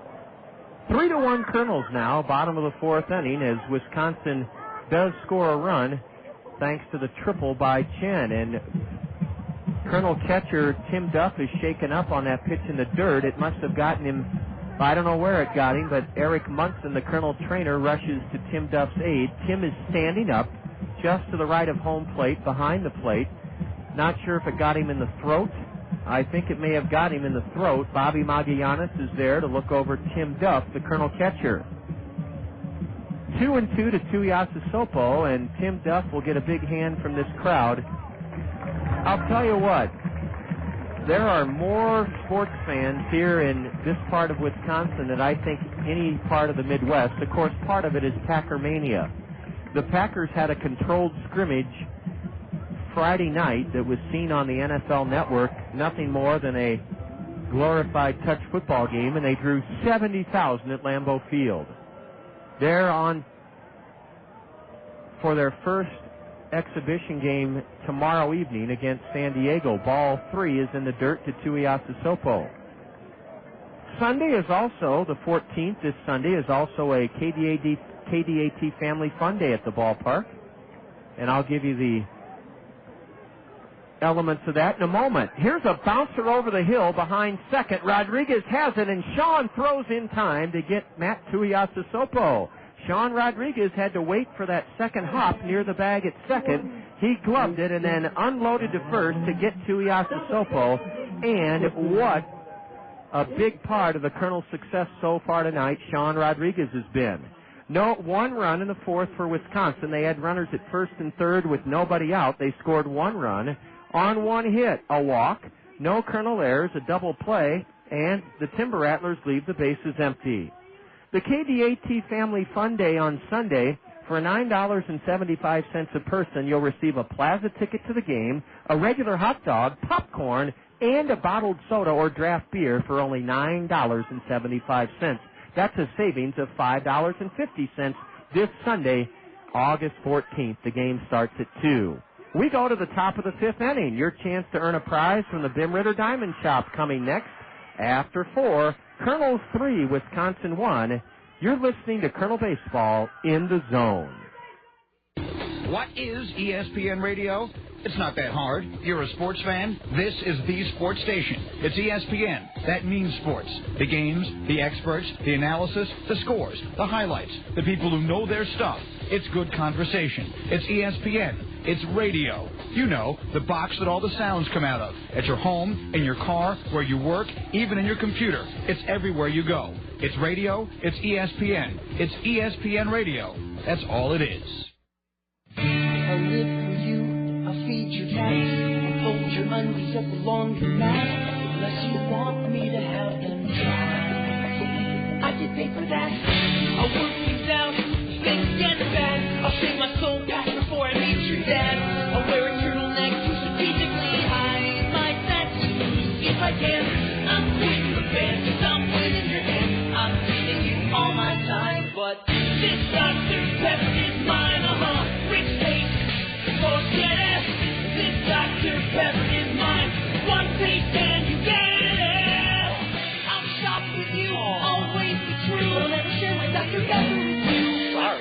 This Dr. Pepper is mine. One taste and you get it. So rich. This Dr. Pepper is mine. So refreshing taste, drinking by the case.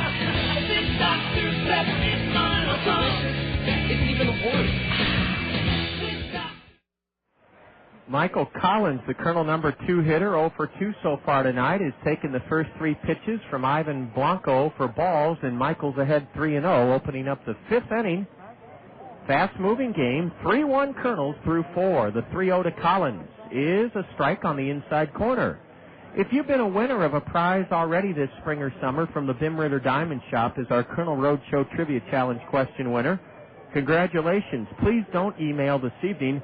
That'll give the legions of other Kernel fans, baseball fans, their shot at a prize from the Bim Ritter Diamond Shop. And Michael Collins is aboard with a leadoff walk. A 3-1 pitch was inside to the Kernel first baseman, and that is the third walk, the first issued by Blanco since the first inning. Freddy Sandoval has doubled and scored and singled. He's 2 for 2, adding to his .281 average.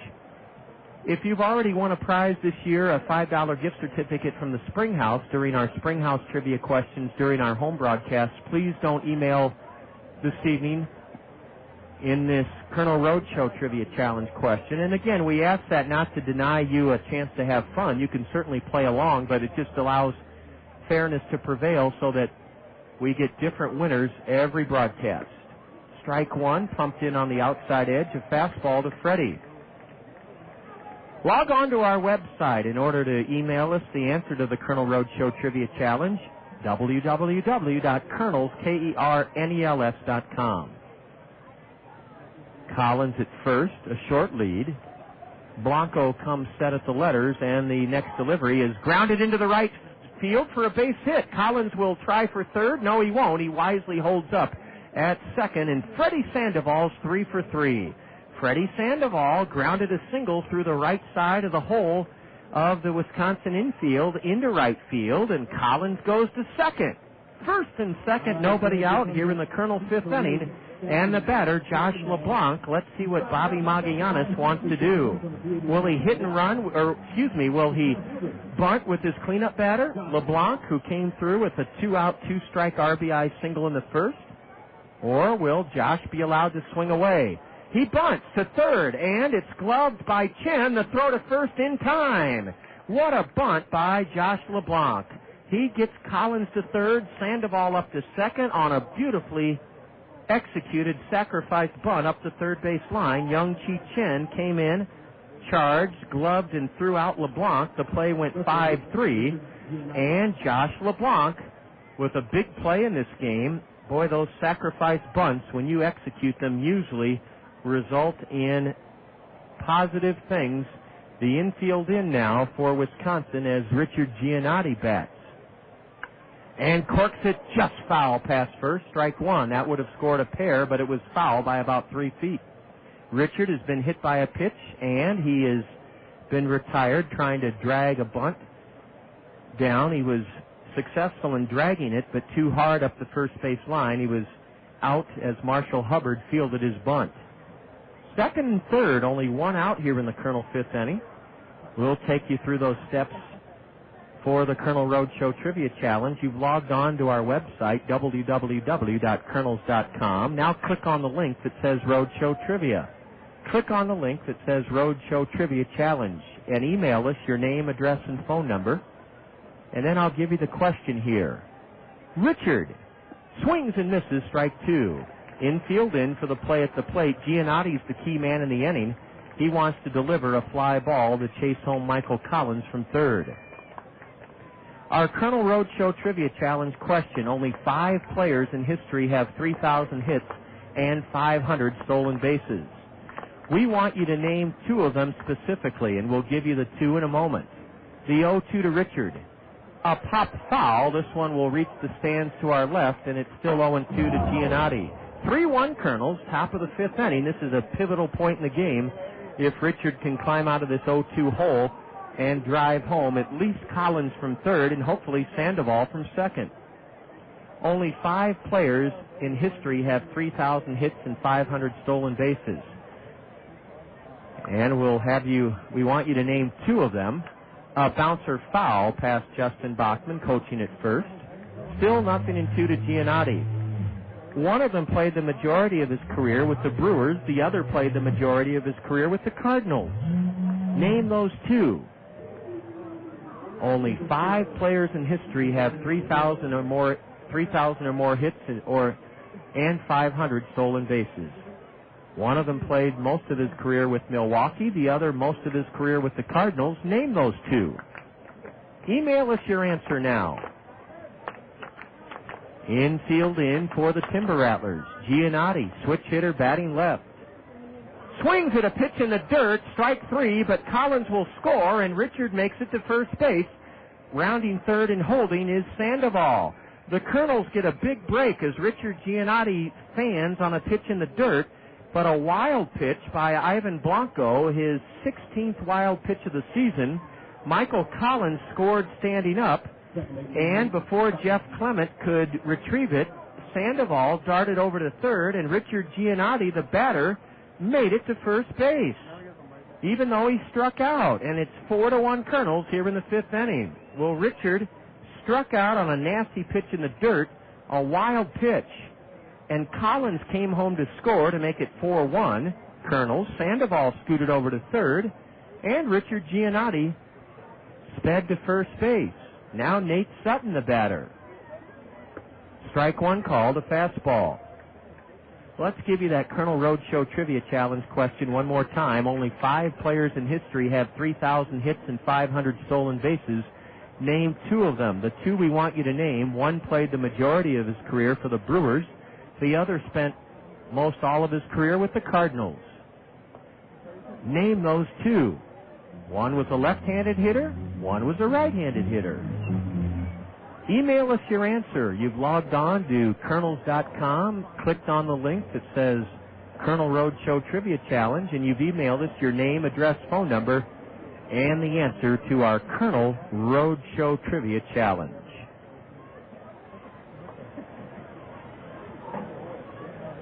Nate Sutton waiting for the 0-1 pitch from Ivan Blanco here in the top of the 5th inning. First and third, 1 out, a throw to first, and Giannotti dives back in safely. Richard has 10 steals and 18 tries.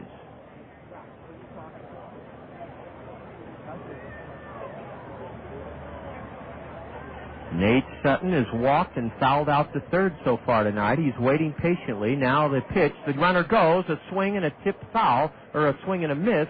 Giannotti steals second. Sutton's in the hole, 0-2. Nate reached way out in front of the plate to protect Richard Giannotti. Swung and missed. He's in the hole, 0-2. Richard steals second, his 11th steal of the year. And now it's second and third, 1 out. The good part about that play, it eliminates the conventional double play possibility. The infield now pulled in for Wisconsin for the play at the plate. Can Nate Sutton come through? A curve in the dirt, ball 1 to Nate. Kernels have their original 3-run lead back, top of the 5th inning, 4-1. Nate Sutton with a .229 average, a homer, 14 RBIs on the year. Sandoval at third, Giannotti at second, infield in for Wisconsin. Blanco delivers in the dirt, and Jeff Clement blocked it to prevent another wild pitch. It squirted about 6 feet to his right, and it's ball 2 to Nate Sutton. Honus Wagner, Ty Cobb, Eddie Collins, 3 of the 5 men in baseball history with 3,000 hits and 500 stolen bases. Who are the other 2? That's your Colonel Roadshow Trivia Challenge question. The 2-2 to Nate. Dribble to first, or chop to first. The only play for Marshall Hubbard is to glove it and step on the base. And flashing home with the second run of the inning to make it 5-1 Kernels, Freddy Sandoval. Nate Sutton came through. He put the ball in play. Baltimore chop to Marshall Hubbard, who had to wait patiently for it to come down. And as it did, Sandoval scooted home. Giannotti went to third. Nate Sutton with his 15th run driven in of the year. And how big was that sacrifice bunt by Josh LeBlanc? Pretty big, as both men he moved up into scoring position have scored here in the 5th inning. A curve is just inside to Warner Madrigal, ball 1. A 2-out RBI chance for Warner. And a bouncer up the middle, a base hit to make it 6-1 Kernels. Giannotti scores the 3rd run of the Kernel 5th inning on a 2-out single up the middle by Warner Madrigal. That's his 41st run driven into the year. And the Kernels now lead it 6-1 here in the top of the 5th inning. Big 2-out hit by Warner Madrigal. Plates Giannotti home from third, and it's a 3-run inning for the Kernels, who now lead Wisconsin 6-1. Ball 1 is low to Chris Walston. This inning started when Michael Collins drew a leadoff walk. He, Sandoval, and Giannotti have all scored. Ball 2 is high and inside. Jeff Clement, the Wisconsin catcher, calls time and trots out to the hill. Well, thanks for emailing us your answers to the Colonel Roadshow Trivia Challenge. We'll congratulate our winner during tomorrow night's final game of the 8-game road trip, the 4th of 4 here in Appleton. This is the 11th meeting between the Kernels and Timber Rattlers, and we've split the first 10. Chris Walston sitting on a 2-0 pitch. The runner goes, and Walston slashes it foul straight back into the screen. Warner Madrigal was running on that 2-0 pitch to Walston, and Chris, who has struck out twice, was able to make contact. He fouled it straight back.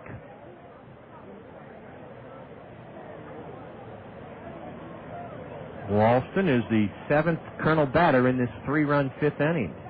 And he swings and misses at a changeup, strike 2. Now the deuces are wild. 2 balls, 2 strikes, 2 out. Madrigal at first. And 6-1 Kernels. Chris Walston waiting patiently as Ivan Blanco peers in and has his sign. Curve, and it's low, ball 3. There is a left-hander warming up in Wisconsin's bullpen,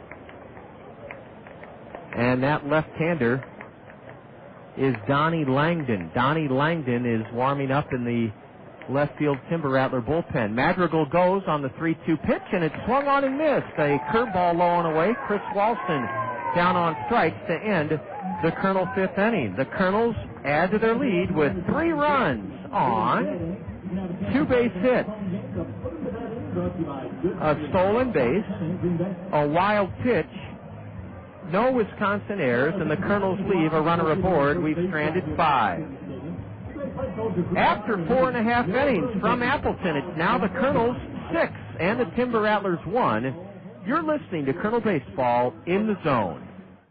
To make your landscaping dreams become a reality, see the experts at Keen's Material. Retaining walls, custom patios, walkways, and steps, Keen's Material has all the hardscape elements needed to complete your landscaping project. Need ideas? Visit Keen's Outdoor Display Area on 12th Avenue Southwest to see over 100 products showcased. Let your property reach its full potential with help from the experts at Keen's Material. Visit Keen's in Cedar Rapids, Coralville, and Eldridge, or on the web at keensmaterial.com. I am driven to overcome. I am driven to succeed. If you're driven, then you need a health insurance company that's driven too and knows how to take care of the self-employed, the backbone of our country. Call and have the Mega Life and Health Insurance Company provide you with affordable health insurance. 800-479-1395, 800-479-1395. Not available in all states. Benefits may vary by state. Saturday morning. It's over easy as Scott Unash dishes up the Hy-Vee Coaches Corner here on The Zone. It's a hearty helping of local sports coverage from the Metro and beyond. All the latest prep news, the way only Scott can serve it up, cooked up live from this week's featured Cedar Rapids Marion Hy-Vee Kitchen. Get your Saturday breakfast special by tuning in to the Hy-Vee Coaches Corner, live from the Hy-Vee Kitchen at 1556 First Avenue Southeast. Only here on The Zone. Leading off for the Rattlers. Wisconsin bats in the bottom of the fifth inning, and the Kernels are up 6-1. Jeff Clement from Marshalltown, Iowa, swats the first pitch foul from Francisco Cordova into the third base stands for strike one. There are 10 rows of burgundy or maroon seats here at Fox City Stadium, and then right behind those are 15 rows of aluminum-backed bleachers, and then down the lines are grass slope seating berms. It's a very simple, attractive layout as a changeup is in, a beauty. Strike two called to Jeff Clement, who struck out swinging to end the Wisconsin second inning. Clement is hitting 174 in 6 games, and ball one quickly delivered low from Francisco Cordova. Kernels have out-hit Wisconsin 8-2 and are on top. 6-1 here in the bottom of the fifth inning. Curve, strike three called. Jeff Clement is gone looking on a backdoor breaking pitch from Francisco Cordova. Ivan Blanco, the starter for Wisconsin, I believe, will be lifted, and I think we'll see a new pitcher in the Kernels' sixth inning. Blanco went 5 innings, allowed 6 runs on 8 hits, struck out 5, walked 3, and hit a batter. Also threw a wild pitch. Josh Womack threatens a drag bunt and takes a strike called. Womack opened up the Wisconsin third by popping out to second. A chopper over third, and it's foul. Boy, that Josh Womack is a magician with the bat. He bounced that one high between Freddy Sandoval at third and Scott Steinman, the Wisconsin manager, coaching at third. Timber Rattlers are second in the league in hitting. They're batting .279. And Womack on an 0-2 pitch, protecting the plate, takes a check swing, and the ball caroms off the barrel of his bat towards the Timber Rattler third base dugout. The dugouts here are not protected by railings in front. They're open, so you better be alert if you're on the bench. Curveball, and strike three called. Francisco Cordova spun in another sharp breaking pitch to a left-handed hitter and catches Josh Womack looking. 2 gone on called strike threes here in the Wisconsin fifth inning. The batter, Jack Arroyo, with the Kernels leading 6-1. Jack Arroyo flew out to center his first time up. Francisco Cordova pitched very well his last time out on this road trip. Here's a blooper to the right side, and in foul ground, Michael Collins scoots over to make the play behind first base. Michael Collins had to move to his left in foul ground, and he caught the pop foul off the bat of right-handed hitting Jack Arroyo. What an easy, economically efficient bottom of the fifth inning for Francisco Cordova. He struck out 2 looking and got the number 9 hitter to foul out to first, and the Timber Rattlers are gone in order quickly in the bottom of the fifth inning. Through 5, Kernels look good here tonight, leading the Timber Rattlers 6-1. This is Kernel Baseball in the Zone. We've been telling you for some time that Greg's Lawn Service is a cut above the rest when it comes to caring for your lawn. However, Greg's experienced staff does so much more than lawn care. They offer complete landscape design and installation, concrete curb edging, grading, sodding, and hydro seeding. Yes, Greg's is a complete lawn care service, and they welcome the opportunity to show you why they are a cut above the rest. Give Greg's a call for more details about their wide range of services. You save big money, when you shop Menards. It's a perfect day. Why don't we go clean the gutters? Got a project that's going to require some climbing? Check out Menards Keller Ladder Buck-a-Foot Rebate Sale. Buy a 6-foot ladder, get a $6 rebate. 20-foot ladder, $20 rebate. The higher you climb, the more you save. Now during the Keller Ladder Buck-a-Foot Rebate Sale at Menards. You'll also find great deals on project supplies including paint, stain, and lumber. Pittsburgh Ultra Exterior Flat Paint is just $12.88 a gallon after rebate.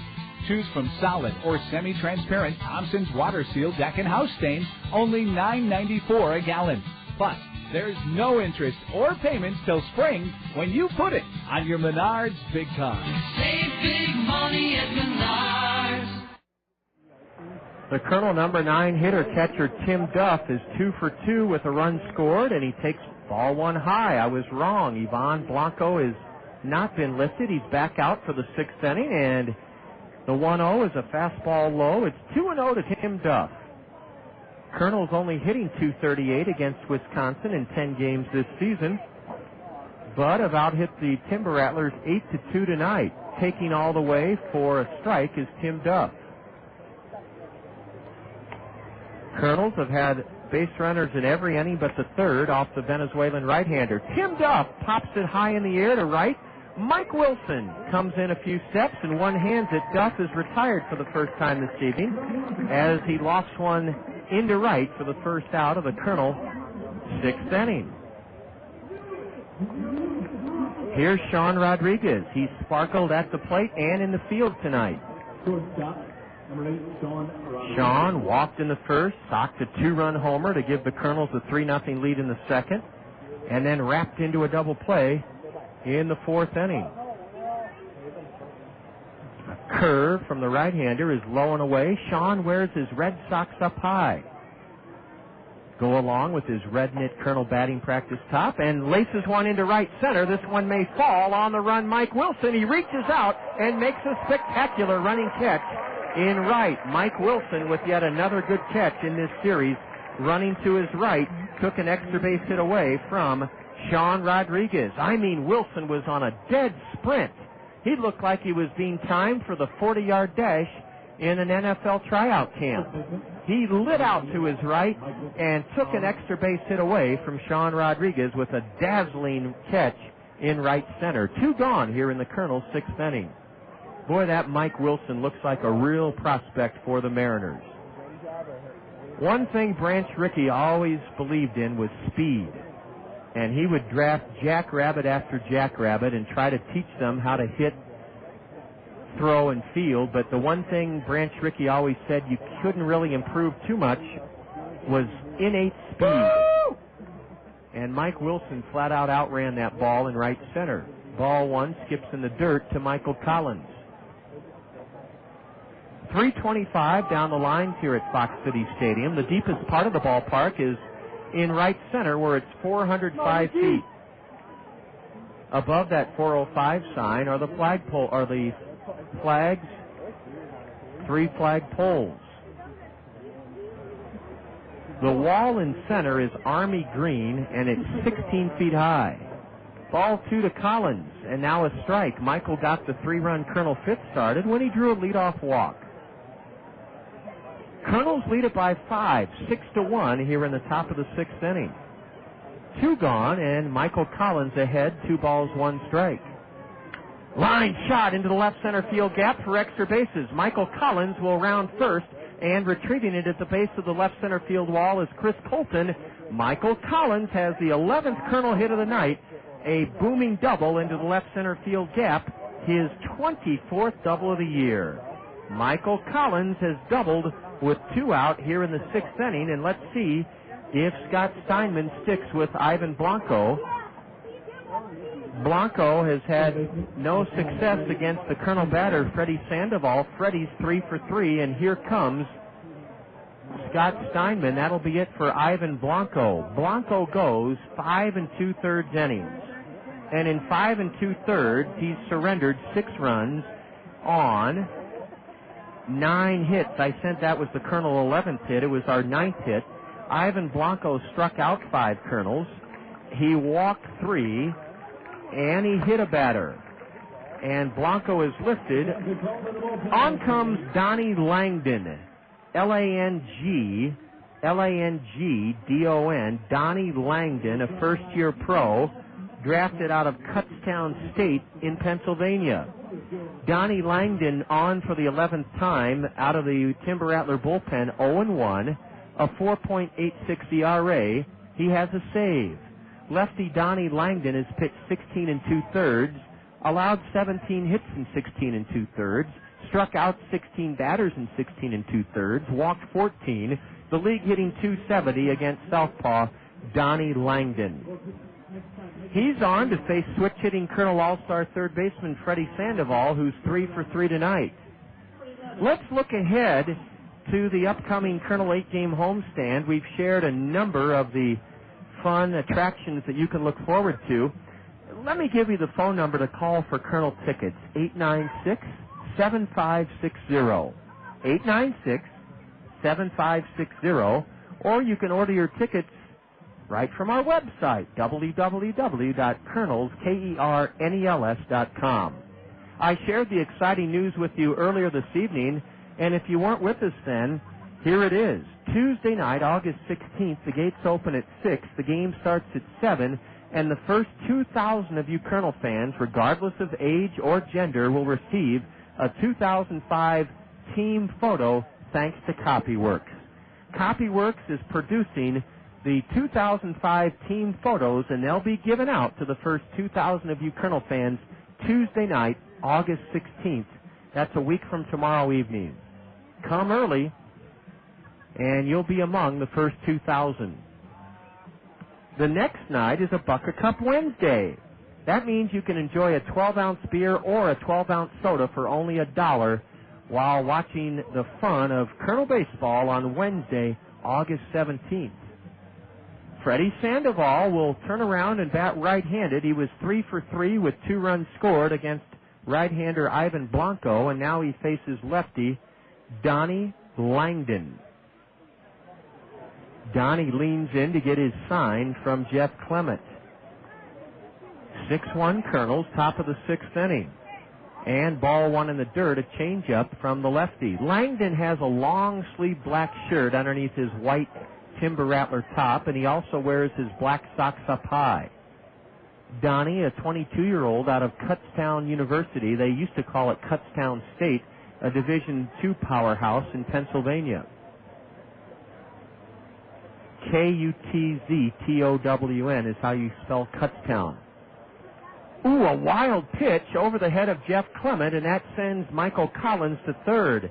Jeff got out of his catching squat, had to reach high and over to his right, and that wild pitch sends Michael Collins from second to third. 2-0 to Freddy Sandoval, and now Donnie Langdon and catcher Jeff Clement meet right in front of home plate. For those of you that are familiar with Jeff Clement, the all-time prep home run leader from Marshalltown, Iowa, he's second in USC Trojan history in career home runs to Mark McGuire. He hit 35 home runs is the number. A high fly ball way back in left center. Chris Colton in front of the warning track. On the warning track has it. Freddy Sandoval made a bid for his 4th hit and sent one high and deep to left center. Chris Colton chased it down on the warning track in deep left center. The center fielder caught it on the run. No runs in the 6th for the Kernels. 1 hit. They chased the starter, Ivan Blanco. There were no Wisconsin errors, and the Kernels leave 1 man aboard. We've stranded 6. And after 5.5, at Fox City Stadium, the Kernels lead the Timber Rattlers 6-1. This is Colonel Baseball in the Zone. I think it's time to move on. I mean, you're just so unreliable. and boring. Face it, you're a fair weather friend, and I found someone else, someone I can always count on. I'm really in love this time, so goodbye, Dish. Breaking up is easy to do when you switch to Mediacom. Call today for a great deal. Family cable with digital 2-star, including Showtime On Demand and Stars On Demand for just $39.95 a month for 12 months. Plus, get Mediacom Online high-speed internet for just $39.95 a month for 12 months. You'll love everything you get from Mediacom, especially Showtime, with new hit movies every month. And with Showtime On Demand, you can choose from over 100 movies anytime for free. Call 866-566-CABLE to subscribe. Call right now and you can get great Xbox extras, including a free game, free Xbox starter kit, and a 12-month subscription to Xbox Live Service. 866-566-CABLE. Call today. Must subscribe to both services. Offer for new residential subscribers only. All products may not be available. There are two big races coming up at Hawkeye Downs Speedway. Friday night, Elite Rental All-Clear Night with the biggest Miller Time IMCA Asphalt Modified race of the season. See historic cars and drivers in Wall of Fame night ceremonies. Tuesday night, Eastern Iowa Buildings, Lester Building Systems, Dirt at the Downs. IMCA Jerry Brothers Dirt Lane Models. Marines.com IMCA Hobby Stock and Stock Car Specials. Dirt Trucks and Nostalgia Stocks. Racing at 7 this Friday and next Tuesday night. Cedar Rapids, Hawkeye Downs Speedway. Leadoff man up for the Timber Rattlers in their half of the sixth inning. 6-1 Kernels. Oswaldo Navarro hoists the first pitch from Francisco Cordova high in the air to right center, and three Kernels come together, bang heads, and it's Josh LeBlanc who makes the catch. He converged with Sutton and Madrigal. Better to see three guys hustling after a ball than nobody wanted to take charge, but the Kernels were a little bit over-exuberant as Sutton, Madrigal, and LeBlanc came together like bowling pins. They bounced off each other, and it was LeBlanc who made the catch in right center. One pitch, one out here in the sixth inning. 6-1 Kernels, and Oswaldo Navarro retired on a high fly ball into right center that turned out to be quite an adventure. Chris Colton is lined to left and grounded to short. He pops one foul right back here below us, and a fella takes it right in the lap, and hopefully they'll give it to that old guy. An old fella leaned away, and it hit him in the lap, and then a younger guy in front of him got the foul ball. Remember, if you get a foul ball at any of our home games this season, you just show it at the Colonel Guest Services booth, and you'll receive a lifetime honorary contract from Zio Giano's and a free spaghetti dinner. You don't have to give the baseball up. No, we wouldn't ask you to do that. We just need you to show it. Show us that you're you're worthy of a lifetime honorary Colonel contract by your foul ball catching ability. A ball in the dirt. Now Colton, a right-handed batter, takes high and away for ball two. Francisco Cordova has spun a two-hit gem through 5 1/3 tonight. Chris Colton socks it deep to center. This may get over the 16-foot high wall. It does! A home run! His third in 3 games. Chris Colton makes it a 6-2 game Kernels as he belts his third home run in 3 games. That one went over the 16-foot high wall in center field. And it's just the third hit of the night for the Timber Rattlers. Chris Colton with his 9th home run in this, his 31st game. He joined Wisconsin on June 30th, and he has hit home runs in each of the first 3 games of this series. Credit Francisco Cordova. He got behind him 2-1, and he did not walk him. He didn't walk him. Here's a fastball laced into the screen foul by Young Chi Chen. He tripled and scored in the 4th inning. Chris Colton belting his 9th of the year in just 31 games. You can do the math. He'd be leading the league in home runs. A bouncer to short. Rodriguez has it on the second hop, and his throw is perfect. Young Chi Chen is bounced out to short. 2 gone here in the Wisconsin 6th inning. 6-2 Kernels.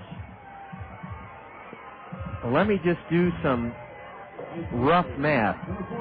31 home runs, or 31 games. Let's say that if Colton were to play in, there are 140 games. Let's say if he played in 124 games, he would have 36 home runs this season. Mike Wilson grounds one to the right side. Diving try by Collins. It skips off his glove for a base hit. Mike Wilson with an inside-out swing. Squibbed it to the right side. Michael Collins dove to his right. Outstretched on his backhand side. Got a glove on it. It's an infield single for Mike Wilson. 2 hits in the inning for Wisconsin. 2 out. 6-2 Kernels and Marshall Hubbard at the plate. Marshall Hubbard has lined to right and hit into a double play on which a run scored. Mike Wilson has his first hit of the game aboard on an infield single. Swing and a miss on a high fastball from Cordova to Marshall Hubbard. Hubbard, a .294 hitter, 15 home runs, 62 driven in. Holds his brown rust-colored bat high above his head and bounces a curve up the middle. Sean Rodriguez has it and throws in time. Sean's had a dynamite night at the plate and in the field at short. He had to range far to his left on that bouncer over Cordova's head and unloaded from the first base side of second, short to first to get Marshall Hubbard. 1 run on the Colton home run, 2 hits in the Wisconsin 6. There were no Kernel errors, and the Timber Rattlers leave a runner aboard. They've now stranded 3. We go to the top of the 7th at Fox City Stadium in Appleton, and the Kernels hold a 6-2 advantage over the Timber Rattlers. This is Kernel Baseball in the Zone. You've heard the term paperwork blizzard. Well, at times we're snowed under by the volume of paper materials we use in our homes. That includes everything from newspapers and magazines to cereal and tissue boxes. The list goes on and on. Your friends at Solid Waste and Recycling remind you most of these paper products can be recycled. So instead of throwing them in the trash, put them in your blue recycling box for curbside collection. Then you'll be doing your part to reduce waste and save landfill space. The following is an OnStar conversation. OnStar Emergency, this is Tia. How may I help you? Hi, I locked my keys in the car. My son is still in the car. Okay, I'm sorry about that. You just give me your PIN number? 973. OnStar can send a signal to unlock your doors in most cases. I just want it unlocked. I understand the frustration. How old is he? 2. We're coming, honey. The peace of mind OnStar offers is more affordable than you might think. Has it calmed down just a little bit? Yeah. Okay, hold on, everybody. All right, Miss Kerr. Thank you. You're welcome. Thank you. Thank you. Aw, you okay? Are you okay? Okay. You guys have a good day, okay? So, bye. The first year of OnStar service is included on new OnStar-equipped GM vehicles, and unlimited use of all safety and security services costs only $16.95 plus tax per month after that. OnStar by GM. To experience OnStar, press your blue button or visit OnStar.com. Here we go to the top of the 7th inning, and Josh LeBlanc will lead off for the Kernels against lefty Donnie Langdon. 6-2 in favor of the Kernels. Josh has been a big part of it, a 2-out RBI single in the first and a sacrifice bunt in the Kernel 3-run 5th inning. Josh LeBlanc, left-handed batter, and the lefty Donnie Langdon's fastball is high. The big crowds we've had here in Appleton remind me so much of the fun, festive atmosphere that you've helped us develop at the new ballpark here in the 4th year. And on behalf of the entire Kernel organization, a heartfelt thanks to all of you Kernel fans. It has been a fabulous first 58 home games of the season, and we have 12 to go. 8-game homestand commences this Thursday evening. McDonald's baseball jersey night for the first 1,000 kids 12 and under this Thursday. Strike one to Josh LeBlanc from lefty Donnie Langdon. Nowhere is fan support more evident and appreciated than in our new ballpark. It's a fun place to be thanks to you fans. Josh LeBlanc has built the leadoff walk facing lefty Donnie Langdon. Ball 4 was high to Josh. We're in the top of the 7th, and the Kernels are ahead 6-2. Richard Giannotti is nothing for 2 tonight. Was hit by a pitch in the first inning. Tried to drag a bunt, did drag a bunt too hard up the first base line in the third, and then struck out but reached on a wild pitch by the starter Ivan Blanco in the Kernel 3-run fifth. Ball 1 outside from Donnie Langdon. Our Kernel Did You Know question. This is a fun one. The Timber Rattlers, along with the Lansing Lugnuts, have one of the most popular logos in the Midwest League, a maroon W with a snake head protruding out of the W with its fangs or its mouth open and a big fang coming out. Swing and a miss by Richard. Did you know that before settling on the name Timber Rattlers, this was back in 1994 when the old Appleton Foxes moved from Goodland Field here to Fox City Stadium, they made a name change, and before settling on the very popular Wisconsin Timber Rattlers, the names Fox River Current, C-U-R-R-E-N-T, as in a current in a river, and the Fox River Phantoms, Phantom in a phantom ghost, were considered for the nickname of Appleton's minor league professional baseball team. So we could be playing the Fox River Current or the Fox River Phantoms. But Timber Rattlers has been a real winner of a name up here in Appleton. Giannotti trying to go the other way, fouls one off to the right, up onto the maroon concourse roof. Concourse, that is. There is no grandstand roof here at Fox City Stadium. It's open air.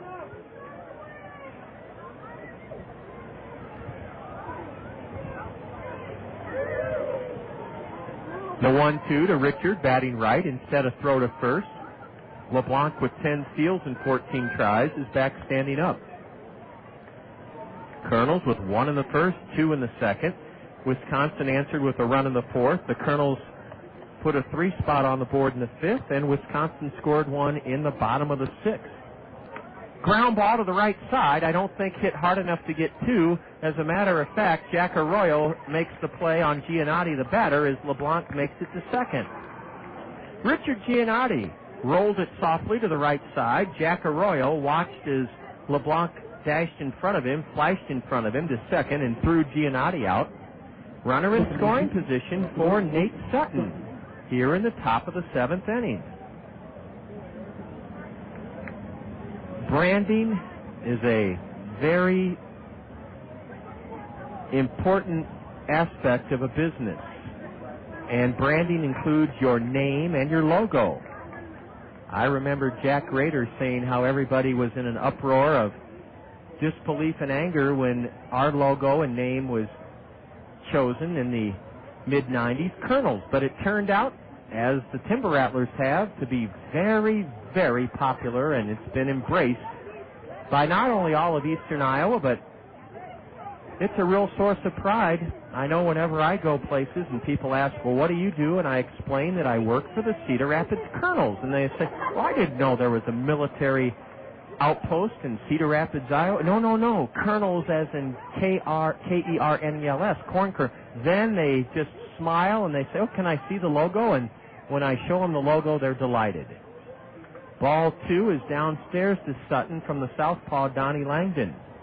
LeBlanc at second. 1 out. Top of the 7th, 6-2 Kernels.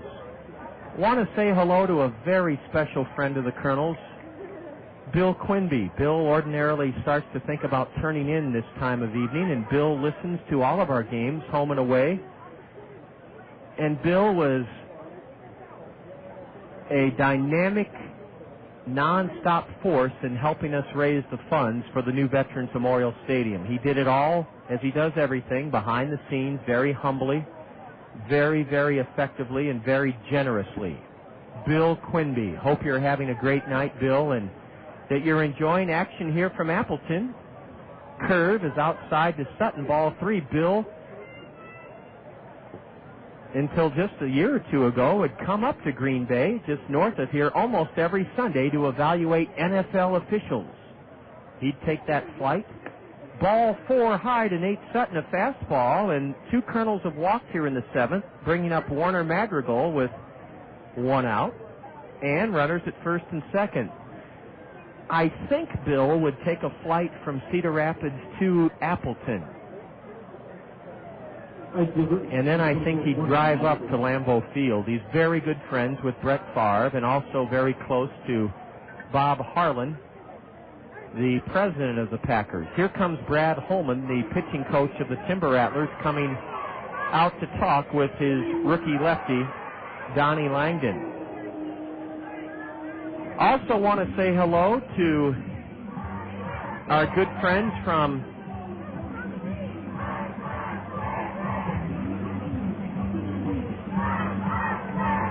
excuse me, I had to pour down some water. Had a little bit of a frog in my throat. Carrie and Anna Broussard. They're great Kernel fans. They listen every night. Carrie is at Viola Gibson School. Anna is in middle school. Excuse me, at Taft. Their grandfather, Bill Broussard, a very good friend of Bill Quinby's, and the Broussards have enjoyed being Kernel host families through Lanny Peterson's highly acclaimed host family program. Carrie and Anna Broussard love baseball as much as any two girls I know.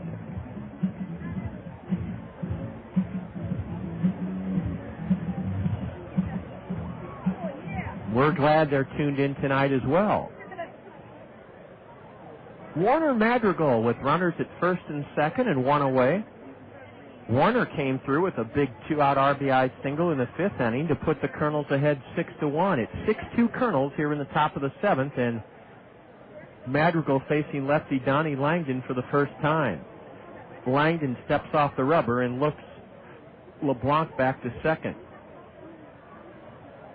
What a life Bill Quinby has had. Imagine coming up to Lambeau Field every Sunday to evaluate the work of the officials. Ball one is low to Warner Madrigal. There is an airport in Green Bay, but I don't think that's where the NFL teams fly into. I think they fly into here, Outagamie Airport in Appleton. I know when the NFL teams visit Green Bay, they don't stay in Green Bay. They stay here in Appleton, and then they bus up on Sunday morning. The runners go! And a pitch, a strike, a double steal for LeBlanc and Sutton as Jeff Clement did not make a throw. Jeff Clement held on to it. The runners got a flying start. LeBlanc from second, stealing third. Sutton from first, swiping second. Now the infield comes in for the Timber Rattlers. Warner Madrigal wants at least a fly ball here in the seventh inning. And he delivers a fly ball. Deep enough, I think. Here comes Colton to make the catch. Tagging LeBlanc. Chris Colton's throw home's a good one. Josh is out at the plate. Out at the plate. What a throw by Chris Colton. A high fly ball to left center, and it was caught by Chris Colton, and then he fired home, and Josh LeBlanc was a goner on the third double play turn by the Timber Rattlers tonight. That was some double play. We'll check that. I believe, yes, that's the second double play they've turned. Madrigal flies to center, and LeBlanc was gunned out by Chris Colton. It went 8-2 to end the Kernels' seventh inning. No runs for the Kernels, no hits, 2 walks, a double steal. There were no Wisconsin errors, and the Kernels leave a runner aboard. We've stranded 7. Seventh inning stretch. They're singing "Take Me Out to the Ball Game" here at Fox City Stadium. Kernels have played well and are on top of the Timber Rattlers 6-2. You're enjoying Kernel baseball in the zone. 1 hour photo, speed dating, DSL for your computer. Everyone's in a hurry these days. Your professional Pekin insurance agent, Scott Draper of Sheets Forest Draper and Marion, doesn't hurry when it comes to helping you with your insurance needs. Scott will gladly sit down with you and outline a solid insurance program just right for you and your budget. Auto, home, business, life, and health. Scott Draper, your hometown Pekin insurance professional in Marion, will give you the responsive, personal, unhurried service you deserve. Hey, Jen. Hey, guys. Sorry I'm late for lunch, but I have a good reason. Let me guess. New purse, new shoes. Hey, new haircut. Yeah, I had a change of heart with my hairstyle and stopped by Cost Cutters. Oh. So, what you think? I think it looks great. I love the color and the layers. Yeah, I like it and all, but I'm sure you'll change it next week. Hey, my hair is always a struggle. 1 minute I love it, the next I'm ready for a whole new hair color. Cost Cutters is the only salon that can keep up with my changing style. Ooh, remember when you had it short and spiky? Or when it was shoulder length and red. Oh, I forgot about that one. You know, I should try shoulder length and red. Chris? Yes. All I know is that Cost Cutters is the only salon for me. And me. Ditto. Hey, gang, for once we all agree. Yeah. Make your neighborhood Cost Cutters the only salon for you and your style. Cost Cutters, just your style. Cost Cutters is proud to support Eastern Iowa's most wholesome, affordable family entertainment, Cedar Rapids Kernels Baseball.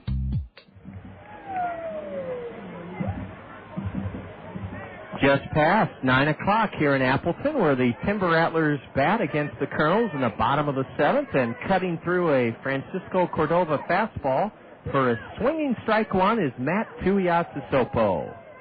6-2 Kernels. Tuiasosopo knuckles the next pitch foul behind the plate. He's in the hole 0-2. You're enjoying Kernel baseball action in the zone. ESPN Radio 1600, KCRG, Cedar Rapids, Iowa. That double play to end the Kernel seventh inning went Chris Colton to the catcher Jeff Clement, who had the ball waiting for the sliding Josh LeBlanc at the plate.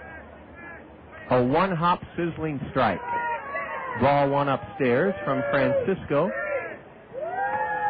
1-2 to Tuiasosopo, the number 6 hitter in the Wisconsin order. 288 average, 6 homers, 43 RBIs for the right-handed batter, and a bouncer to deep third. Freddy Sandoval's long throw not in time, and an infield single for Matt Tuiasosopo as he bounced it behind third base, an infield single to open up the Wisconsin seventh inning. State Farm Insurance agents Gary Shubat, Dale Thompson, Lanny Peterson, and Al Shetler bring us this look at the State Farm Major League scoreboard. A doubleheader sweep at Coors Field for the Rockies.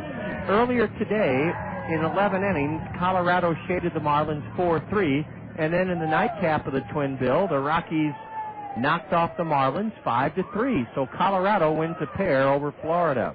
Jeff Clement, who has struck out twice, takes high from Francisco Cordova. There is action in the Kernel bullpen. Cordova ran into all sorts of trouble in the bottom of the seventh inning in his previous start, with the Kernels leading 6-2 in Battle Creek on Wednesday night. They lead 6-2 here in Appleton tonight, bottom of the seventh inning. Tim Duff takes a trip to the Hill. Bottom of the sixth inning at Miller Park, an hour and 45 minutes south of here. The Cardinals 4, the Brewers 4.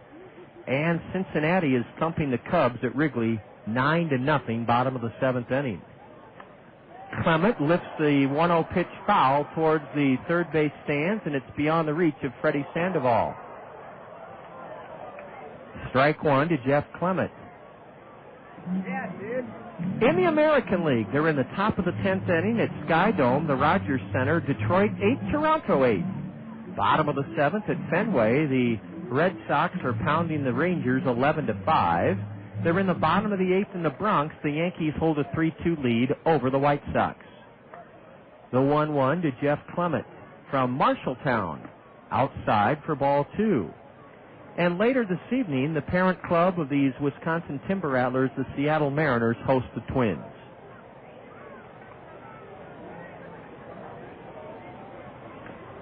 Clement fights off a pitch in on his hands and bounces it foul into the Kernel first base dugout. It's 2-2. Matt Tuiasosopo reaching on an infield single as he bounced it deep at third. Freddy Sandoval had no choice but to back up on the play, and way behind third, almost in shallow left field, his long throw to Michael Collins was not in time. Tuiasosopo at first. And a line drive into right field, and Madrigal plays it on one hop. Tuiasosopo holds at second. And the Timber Rattlers, bolstered by that inning-ending double play in the top of the 7th, are doing just what the Southwest Michigan Devil Rays did last Wednesday in Battle Creek. Cordova was sailing along, leading 6-2. gave up 3 straight hits in the bottom of the 7th. The Devil Rays scored 3 runs to make it a 6-5 game, and then they scored 3 in the bottom of the 8th on 3 Kernel errors, and they won the game 8-6. We don't want to see a repeat of that. Kernan Ronan out to the hill, and the Kernels will continue to go with Francisco Cordova, even though the same pattern is developing as his last start. 6 strong innings, and then he withered in the 7th and gave up 3 straight hits. He's given up 2 hits in a row here to open the bottom of the 7th inning. That was a big double play turned by the Timber Rattlers in the top of this 7th inning. The Kernels with runners at 2nd and 3rd and 1 out.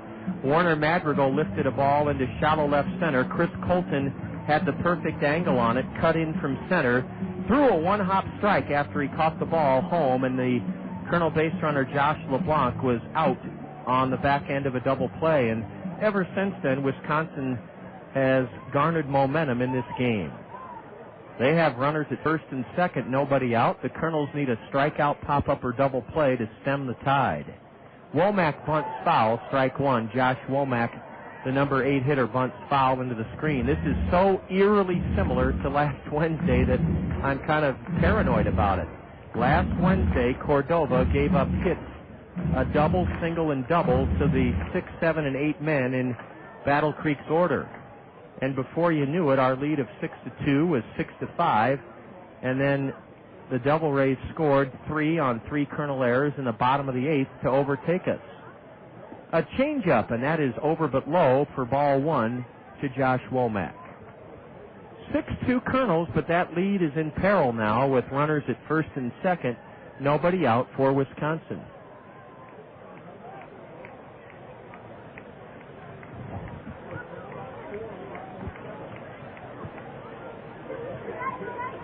Now Josh Womack checks his swing, and the ball caroms off his bat into the third base stands for strike 2.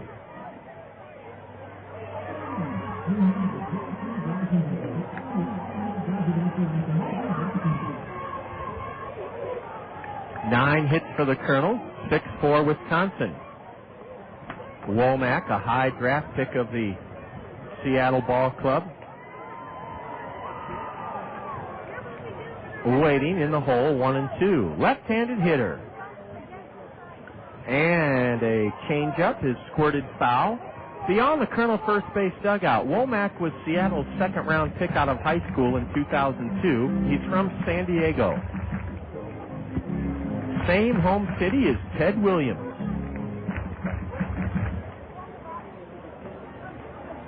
Tuiasosopo reached on an infield single. Jeff Clement lined a sinking liner into right for a single. They lead away at 2nd and 1st. And a foul straight back by Josh Womack. Let's see who might be in the Kernel right field bullpen. It's hard to see because they're carved into the grandstand. We know this. It's a right-hander. The only Kernel lefty on the staff is Joe Torres, and he is not warming up. Cordova with another 1-2 delivery to the left-handed batter and a ground ball to first. Michael Collins looks at second but steps on first for the first out of the inning.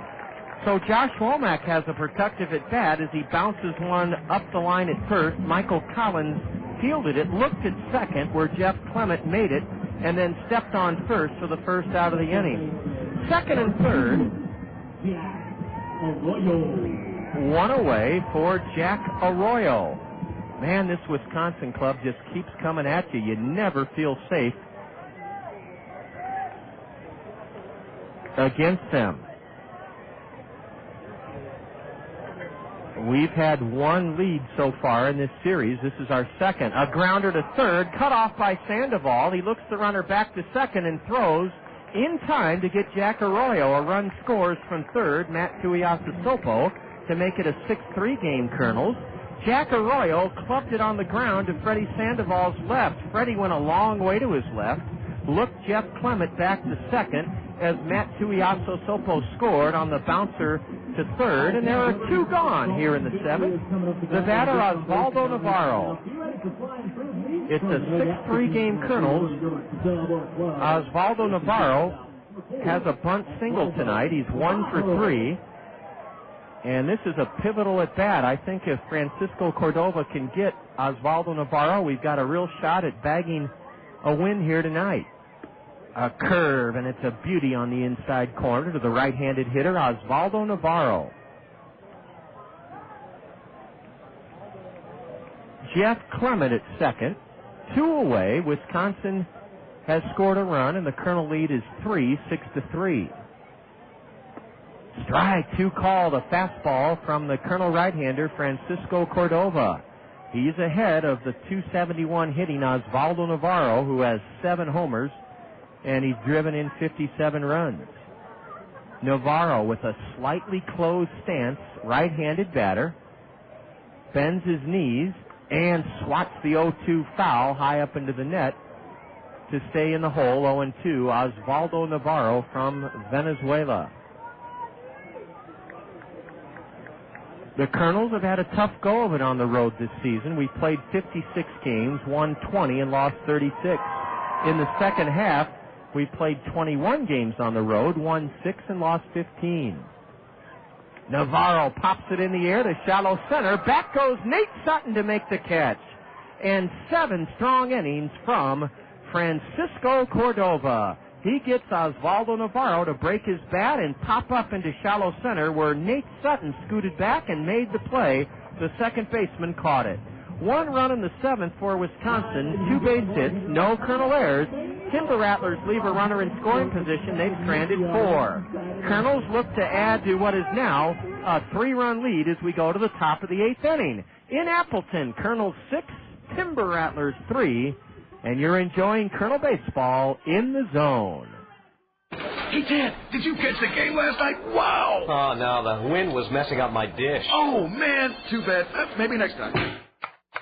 Hey, Ted, did you see that documentary on fire ants? Oh, fantastic stuff. Oh, no, I had a little problem with the old dish. Too bad. You really missed something special.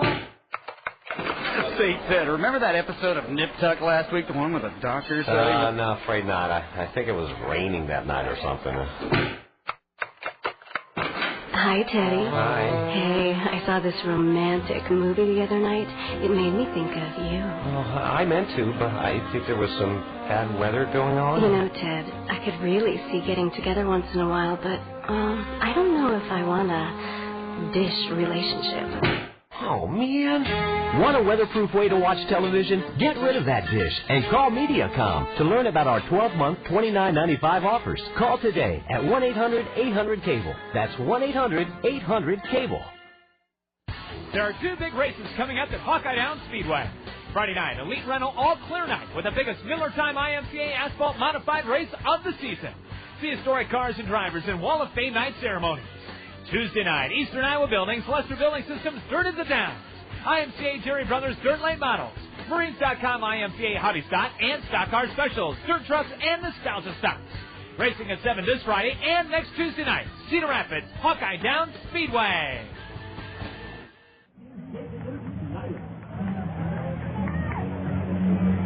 6'6", 205-pound Jason Snyder, a starter for all of this season except the last week or so when he suffered from a tired arm or a dead arm syndrome. So the Mariners have wisely backed off, and they're using him in spot relief. Snyder is on to work the 8th inning, Jason Snyder. And he heaves in a strike call to Chris Walston, who struck out 3 times against starter Ivan Blanco. Top of the 8th inning, and a 6-3 Colonel lead. Fastball outside from Snyder. Jason, as a starter in 17 outings, 9-6, 4.38 ERA. This is his 3rd relief stint, and he's 22 years old. He misses inside. The Mariners took him in the 17th round. Out of the University of Arizona, also went to Dixie State College and Salt Lake Community College. He has a beard, or a goatee, Jason Snyder, and a swing and a miss by Chris Walston, 2-2 to the big Colonel number 8 hitter, Walston. Walston, Tim Duff, Sean Rodriguez due up here in the 8th inning. The 2-2 to Chris. Strike 3 called at the knees, so Chris Walston's had a tough go of it, striking out for the 4th time, and there'll be better days and nights ahead for the big Kernel slugging first baseman DH Chris Walston. Tim Duff has 2 hits tonight, 2 for 3. He scored a run. He'll face Jason Snyder with 1 out.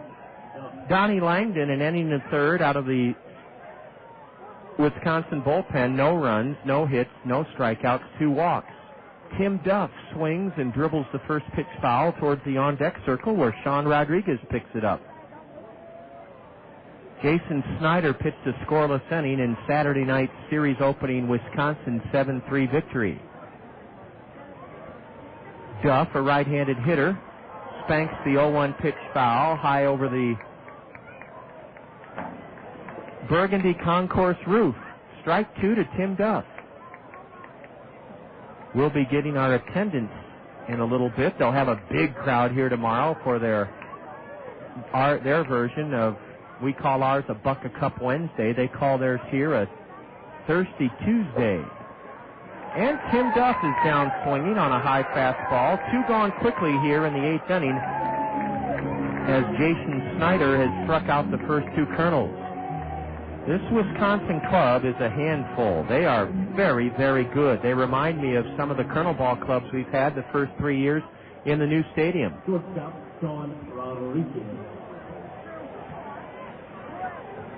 And that is deep, talented, and committed. Ball 1 is high and in to Sean Rodriguez. Sean has shined in the field and at the plate in this game. He whistles a base hit through the hole on the left side of the Wisconsin infield, and that hit is the 10th of the game for the Kernels. Sean powdered it hard past Oswaldo Navarro to his right, the shortstop into left. Sean may be doing some running here. Michael Collins with a 2-out double in the 6th inning that spelled the end of Wisconsin starter Ivan Blanco. Michael will bat perhaps a hit and run or perhaps a straight steal. Sean has been doing a lot less running in the second half than he did in the first half. He still has 23 steals. He's been caught 11 times. Snyder throws over there, and Sean Rodriguez dives back in safely. Jason Snyder beat the Kernels for one of his 9 wins as a starter. Back on June 2nd, he went 6 innings, gave us 2 runs on 7 hits, struck out 5, and walked none. Michael Collins, tall right-handed batter. Ball 1 inside, a fastball from the Wisconsin righty.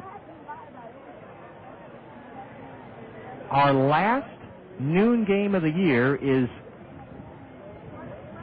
2 weeks from today. No, that's wrong. I'm sorry. Ball 2 almost hit Michael Collins. No, our last noon game of the year is not 2 weeks from today. It is on Thursday,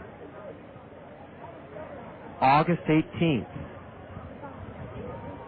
Thursday, August 18th is a noon game, and those are very popular. We have a combination special for you there goes Rodriguez, a pitch inside a ball. Sean, head first slide into second, safe. The ball trickles into shallow center. Rodriguez holds at second with a big 2-out steal, his 24th of the year. The throw by catcher Jeff Clement was high off the glove of second baseman Jack Arroyo, but Oswaldo Navarro was backing up the play, so Sean on a head-first slide, a steal of second, held at second, and meanwhile Michael Collins took ball 3 high. We're going to see if the Timber Rattlers are going to pitch to Michael Collins or put him aboard and face Freddy Sandoval, who has 3 hits tonight. The combo special on Thursday, the 18th of August, a noon start, a hamburger or hot dog, a bag of chips, and a bottled soda or water for just $5. Just $5. Imagine what that would cost you at a movie theater or any other professional or collegiate sporting venue. Just add it up in your head. If you got a hamburger, a bag of chips, a bottled soda or water, oh, you'd be talking anywhere from $7.50 to $12. But at the stadium on the 18th, Thursday, only $5. Strike 1 to Collins, and now strike 2 to Michael. Jason Snyder going right after Michael Collins. The count full to the Kernel Number 2 hitter, 6'3" Kernels. Top of the 8th inning, Rodriguez at second with 2 gone. Let's see if Michael Collins gets something good to swing at here on this payoff pitch from the tall right-hander, Jason Snyder. A broken bat, pop-up to short, ends the inning. Oswaldo Navarro took a few steps to his left and squeezed it to end the Kernel 2-out scoring threat here in the 8th inning. So Snyder came back from a 3-0 count and on a payoff pitch got Michael Collins to saw himself off on the fist and bloop out to short. No runs in the 8th for the Kernels. 1 hit, a stolen base. There were no Wisconsin errors. The Kernels leave a runner. We've stranded 8. Through 7.5 innings at Fox City Stadium, Kernels lead the Timber Rattlers 6-3. You're enjoying Kernel baseball in the zone. How would you like your next home buying or selling experience and lending process to be handled beautifully under one roof? If that's the way you want your real estate and mortgage needs to be met, select Todd Financial Services. Securing your loan and helping you find or sell your home is what Todd Financial Services does better than traditional banks and real estate firms.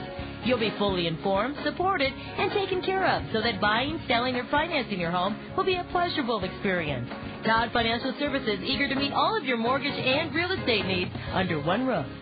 Summer is a perfect time to enjoy fresh, colorful flowers and blooming plants. Peck's Flower Shop and Garden Center has the finest quality flowers and plants for both indoors and out. Plus, as always, all the expert advice you need to make your plants grow their best. Whether it's a single fresh flower or an entire wedding, a single household plant, or a yard of landscaping, Peck's does it all. Family-owned and serving eastern Iowa since 1956. We've been proud supporters of Kernels baseball for over 10 years. Peck's offers you the best plants and flowers available. Peck's is also your professional FTD and teleflorist florist with a certified garden, nursery, and landscaping center. Peck's is your year-round growing center and flower headquarters. Stop in for Peck's Fresh Flower feature, fresh-cut short-stem roses, just $9.95 a dozen, cash and carry. Peck's Flower Shop, Garden Center, Nursery, and Landscaping at the corner of Blair's Ferry and Edgewood Road Northeast.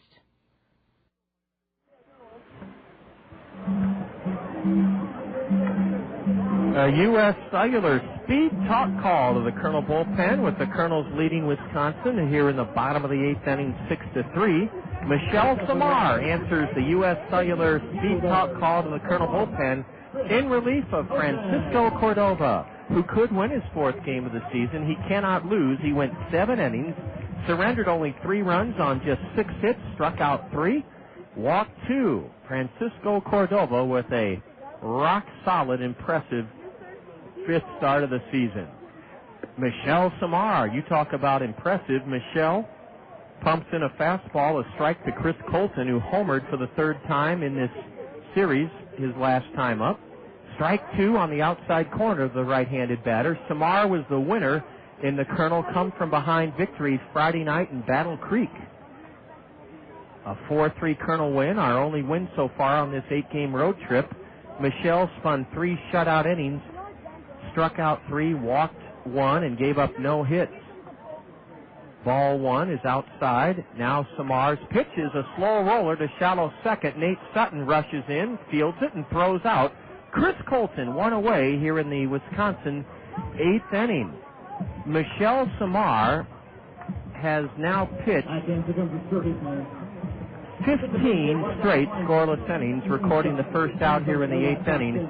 He has pitched 15 scoreless innings in a row, allowing no runs, 3 hits, striking out 13 and walking 4.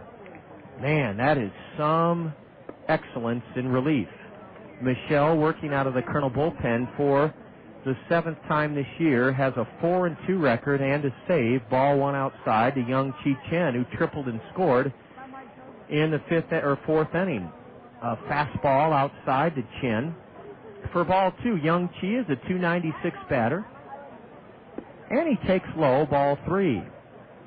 4 home runs, 65 driven in for Young Chi Chen from Taiwan. Samar goes on the backside of the mound, rubs up the baseball. Michelle is a 23-year-old, 6'4", 200-pound right-hander. Ooh, a borderline pitch, and the plate umpire, Sean Francis, rules it outside, ball 4. A 1-out walk surrendered by Samar on 4 pitches to Young Chi Chen. He'll now have to face the slugging cleanup batter, Mike Wilson. Mike has flown out to right, walked, and reached on an infield single. Right fielder, number 40, Mike Wilson. 6-3 Kernels with Wisconsin batting, 1 on, 1 out, bottom of the 8th. Fastball upstairs. Tim Duff calls time and runs out to the hill. Michelle Samar takes a deep breath. Samar was a Kernel All-Star last year. In 18 starts, he went 7-5 with a 3.51 ERA. Michelle struck out 91 men in 92 in the third innings, only walked 27, allowed 101 hits in 92 in the third innings. He was a big part of our Western Division first half championship team last year. Wilson takes ball 2, low and outside.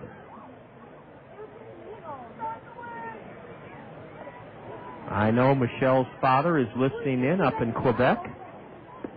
And ball 3, low and outside to Mike Wilson.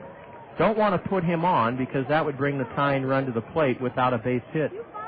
So you want to make Mike Wilson earn his way on. Let's see if he's swinging on 3-0. Ooh, a fastball high. I'll be darned. 8 balls in a row. 8 balls in a row from Michelle Samar. First and second, 1 out, and the tying run does come to the plate. Left-handed hitting Marshall Hubbard.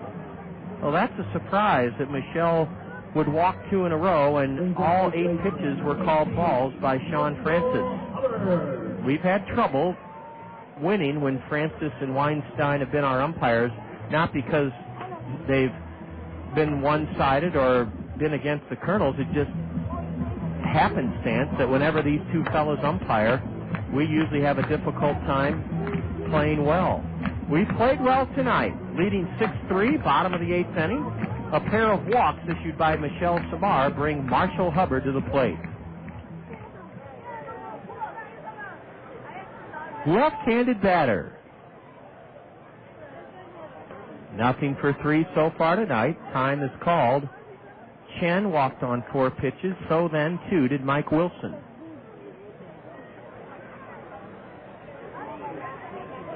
Michelle Samar, a supreme competitor, went to school at St. Petersburg Community College. He's having a tough time getting on the same page with Tim Duff, Colonel catcher.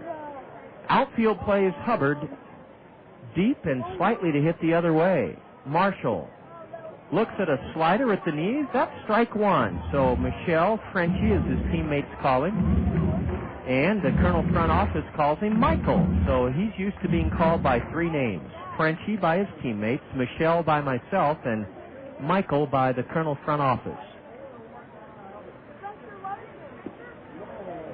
A fastball, over but low apparently, and it's 1-1 to Marshall Hubbard. Young Chi Chen at second. Mike Wilson at first. As Michelle comes set below the letters, and the next pitch is swung on and blooped foul into the aluminum-backed bleachers down the third base side. Marshall Hubbard in the hole, 1 ball, 2 strikes. Colonel strength and conditioning coach Jake Miller will join us for the second consecutive time tomorrow evening on the South Slope Communications Triple Play Show. Jake walked on to the gridiron for Bobby Bowden and his Florida State Seminoles his senior year. Told us how much he enjoyed that experience, as well as being a 400-meter hurdler. A pop-up to second. Nate Sutton out on the edge of the grass has it. 2 gone here in the 8th inning. Marshall Hubbard golfed it high in the air, and Nate Sutton had to take a few steps back onto the grass and shallow right center to make the play. 2 away here in the Wisconsin 8th inning, and the batter is Matt Tuiasosopo, right-handed hitter who so far tonight has walked, grounded or bounced to short, and reached on an infield single and scored. 6-3 Kernels, bottom of the 8th inning. Jake Miller, the Colonel strength and conditioning coach from Northern Virginia, a suburb of Washington, D.C. Tomorrow evening, he'll tell us about his grandfather who coached in the NFL. And now Michelle Samar wants Tim Duff to come out to the hill. Yes, that's right. Jake Miller, our strength and conditioning coach, his grandfather was on Don Shula's staff in 1972, the undefeated Dolphins. He also pitched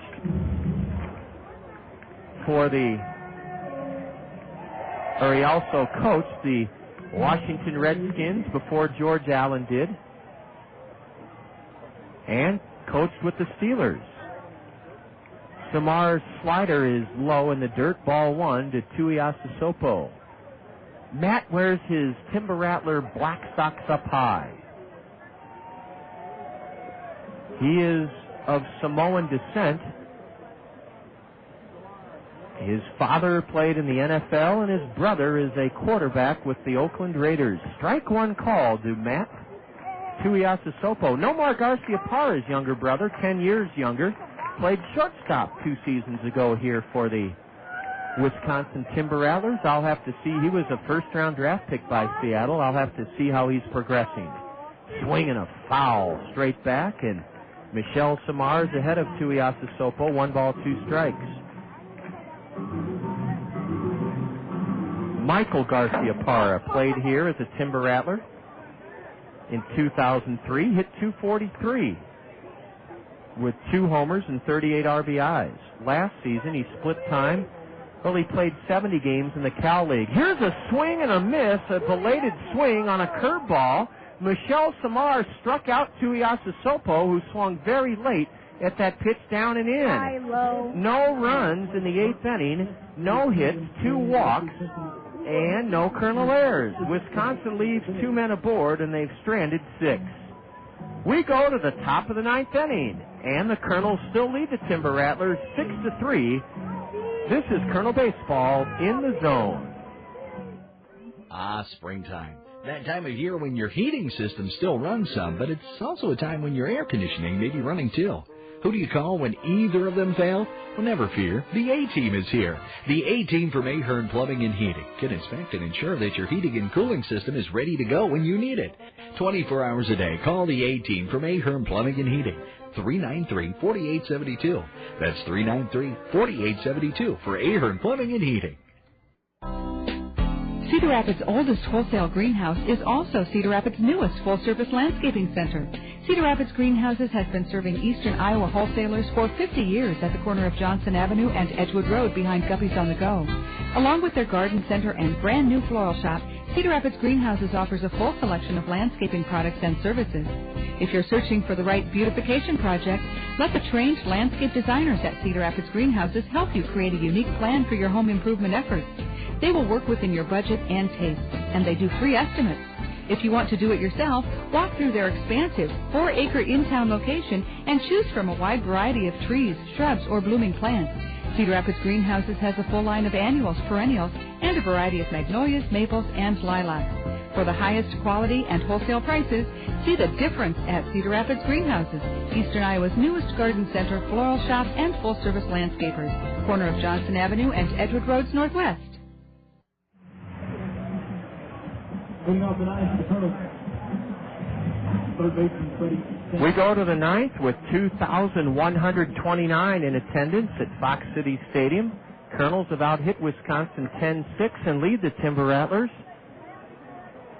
6-3. Freddy Sandoval has 3 hits tonight and takes outside from Jason Snyder, the right-hander. Michael Garcia-Parra played 70 games with Inland Empire of the California League last year, hit .226, a homer, 26 RBIs.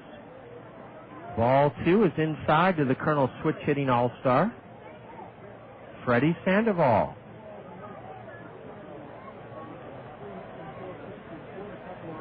Now ball 3 from Jason Snyder outside. The Kernels have led the whole way, a 2-out, 2-strike RBI single by LeBlanc. Scored Freddy Sandoval in the first inning.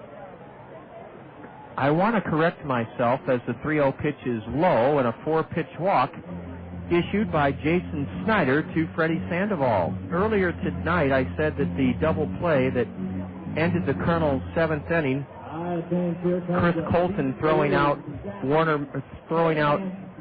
Josh LeBlanc at the plate on a fly ball out to center by Madrigal. I said it was the second double play. It was the third double play turned by Wisconsin tonight. They have turned 3 double plays. Josh LeBlanc is batting with Freddy Sandoval at first. Nothing more than the Kernels would like than to put on the running game here and put some pressure on the Timber Rattler defense. Sandoval leads away at first. He's running, a swing and a miss. Clement's throw is in plenty of time to get the sliding Freddy Sandoval. The caught stealing goes 2-6. And Josh LeBlanc had to reach out and try to protect Freddy Sandoval. He swung at a perfect pitch. It was almost a pitch out, as a matter of fact, a fastball high and away. And Freddy was thrown out by Marshalltown, Iowa's Jeff Clement for the first out here in the 9th inning. Ball 1 low to LeBlanc. As you thumb through media guides of different ball clubs, sometimes here's a high chopper to second and a leaping stab. The throw to first, not in time. An infield single. Jack Arroyo had to leap up on the second hop off of the bouncer from LeBlanc, and Josh, a left-handed hitter, this game is made for left-handers, beat the throw. A great effort by Jack Arroyo, but an infield single for Josh LeBlanc. He may be doing some running now. Richard Giannotti at the plate. Let's see if the Kernels try a hit and run, a bunt and run with 1 out, or a straight steal, or perhaps nothing at all. A curve, and it's a strike called from the right-hander, Jason Snyder, to Richard Giannotti, who's 0 for 3 tonight with a run scored. As I was leafing through the Seattle Mariner media guide, sometimes you wonder about the logic of a bouncer to first, foul ball, fielded in foul ground by Marshall Hubbard, 0-2 to Richard. You just wonder what parents are thinking when they name their children, and I'm not being critical, but the trainer of the Everett Aqua Sox, get this, his last name is Webb, W-E-B-B, and his first name is S-P-Y-D-E-R. Yes, that's right, his name is Spider Webb. It leaves you scratching your head, doesn't it? How in the world did that kid, as Giannotti swings and misses for strike 3. 2 gone here in the Kernel night, 6-3 Kernels. You wonder how that kid made it through childhood. You know how kids can be in terms, I'm not talking about bullying, I'm just talking about good-natured kidding, and man, I bet Spider Webb never heard the end of it when he was a kid. But obviously he's been successful. He's the trainer of the rookie ball team for Seattle, the Everett Aqua Sox. Nate Sutton has a run driven in tonight, along with 2 walks, a stolen base, 0 for 2, ball 1 low to Nate. Told you last night, or yesterday, our Colonel Did You Know question. The 1995 Miracle Mariners, their slogan was "Refuse to Lose." I coached a track and field team one time in 1995 at Washington University in St. Louis. Those kids had another motto. It was, "We're in it to win it." Ball 3 outside to Sutton. Slogans are fun. I remember the Philadelphia Phillies in the mid-'70s. Their second baseman was Davy Cash. He had a very simple 3-letter mantra that he hung on the Phillies. Yes, we can. Now that's positive thinking, isn't it? Their slogan was, yes, we can. Strike 1 to Sutton. LeBlanc at first. 2 out, top of the 9th inning. Kernels lead Wisconsin 6-3. Swing and a miss by Josh. By Nate rather. He didn't want to go around, but committed, and the count full now. This Jason Snyder can be a power pitcher out of the bullpen. He doesn't have to pace himself like he did as a starter. LeBlanc is running, and a borderline pitch is ruled just outside. Nate Sutton draws his third walk of the game. LeBlanc moves into scoring position for Warner Madrigal. Warner's a pretty good two-out hitter. Let's see if he can come through here against the flame-throwing Jason Snyder.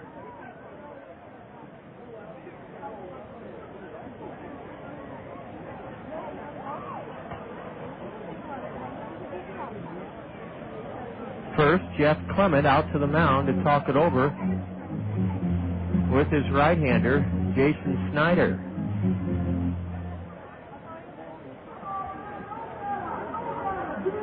The Mariners, the parent club of these Timber Rattlers, their general manager is Bill Bavasi. And much like our parent club, the Los Angeles Angels of Anaheim, and their general manager, Bill Stoneman, Bill Bavasi dropped by here a few days ago.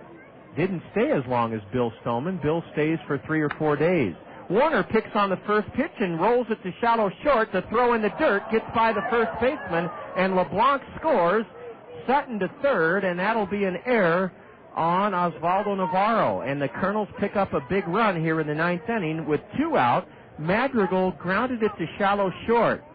And the throw by Navarro was in the dirt, and Marshall Hubbard could not come up with it. And the error is charged to the shortstop. Oswaldo Navarro, his 24th error of the year, and LeBlanc just kept running and scored. On to third went Nate Sutton, an unearned run plated by the Kernels here in the ninth, who now lead it 7-3. No RBI for Madrigal, but he put the ball in play. Navarro had to charge it. He gloved it just beyond the grass on the lip of the infield, and his peg was in the dirt, and it handcuffed Marshall Hubbard. The ball got by Hubbard for a throwing error, and now Chris Walston, who is 0 for 4 and has struck out 4 times, will try to come through with something that could help put the Kernels ahead by more than 4, 7-3. Here in the ninth, ball 2 is outside to Chris Walston.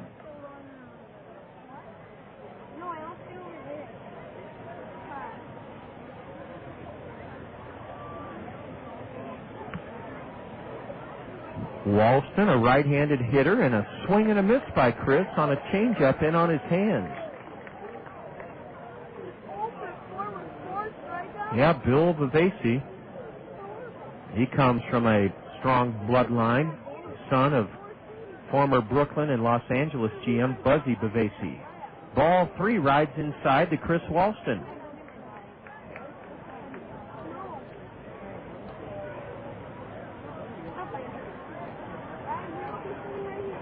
Runners at the corners for big Chris Walston. And a fastball high and in. Ball 4, that loads the bases with 2 out. 7-3 Kernels here in the ninth, and Chris Walston walks to load the bases. That's the third walk issued by Jason Snyder. And here comes the Timber Rattler pitching coach, Brad Holman, out to the mound. There are 12 Kernel home games remaining. And Andy Pantini shared some very exciting news with me earlier this afternoon. Doug Nelson, our COO, has put on a candy special for the final 12 home games of the season.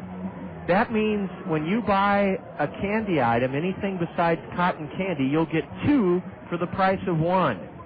Another great way the Kernels thank you, the fans. And Doug Nelson with another ingenious promotion. Boy, you get he and Jack Rader and our front office staff huddled and give them any kind of time. They'll come up with something fun, different, and attractive to make it even more enticing to come out and enjoy the fun of Kernel baseball.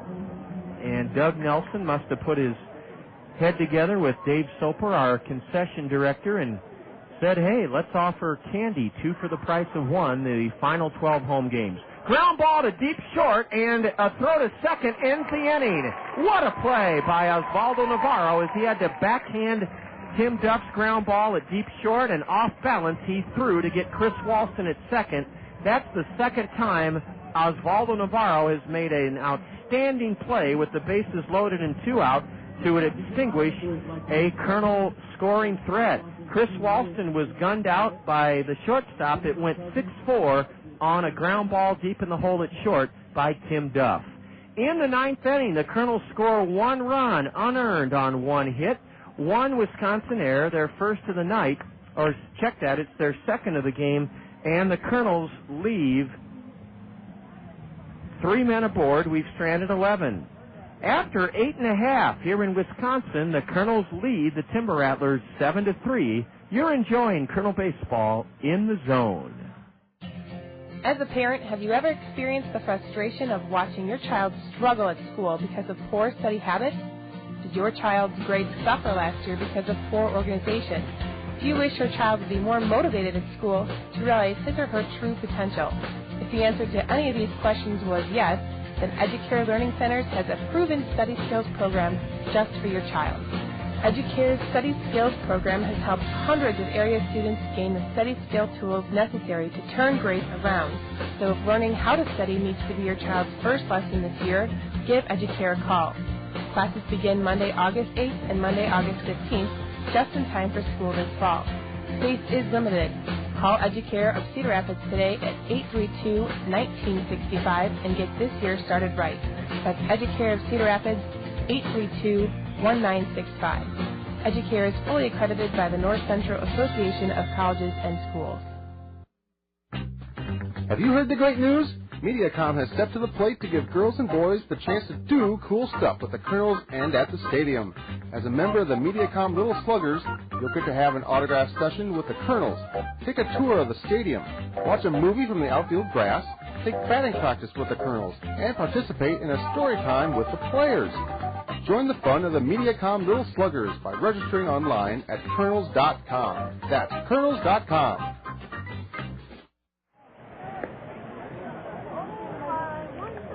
Jeff Clement, Marshalltown's own Jeff Clement, all-time high school home run leading home run hitter, takes just outside, ball 1.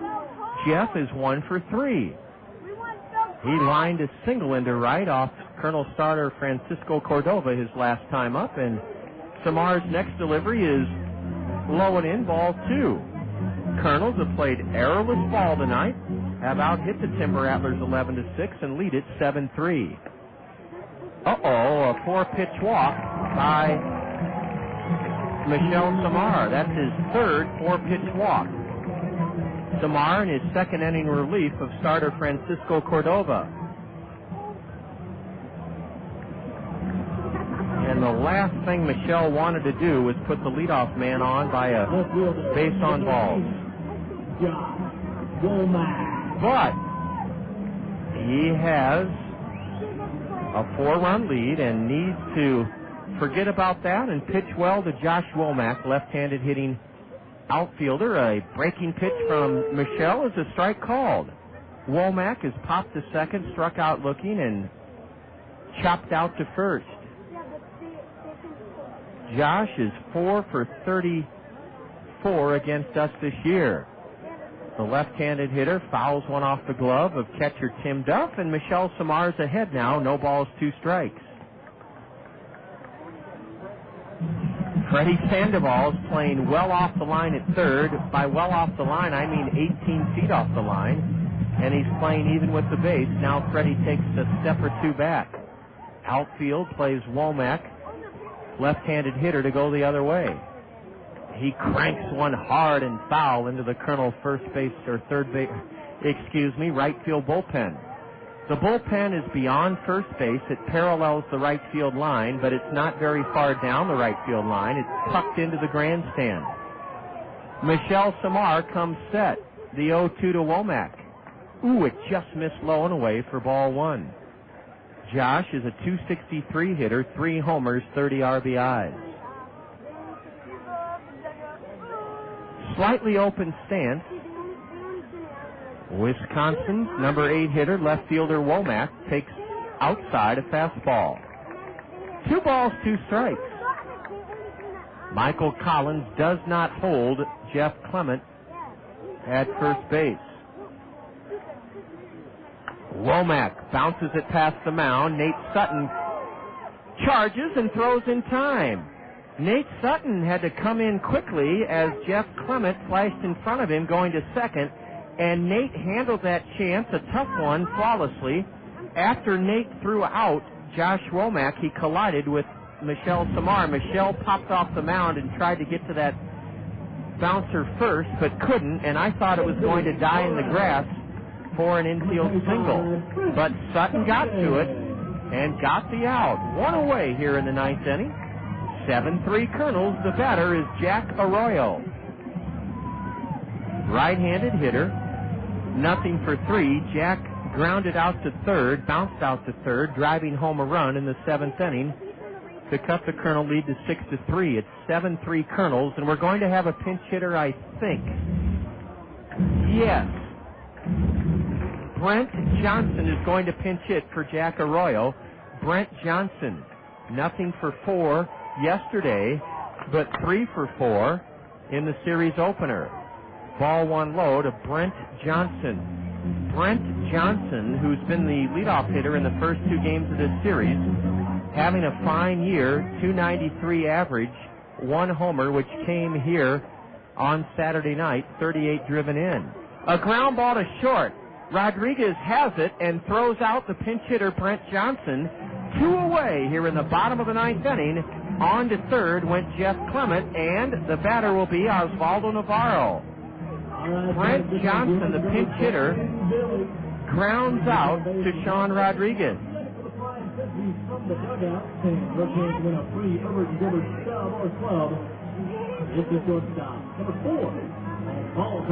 Now Oswaldo Navarro will face Michelle Samar for the first time. Samar came on, and the first batter he faced was Chris Colton, the on-deck hitter. That was in the 8th inning. Strike 1 on the outside corner from Michelle Samar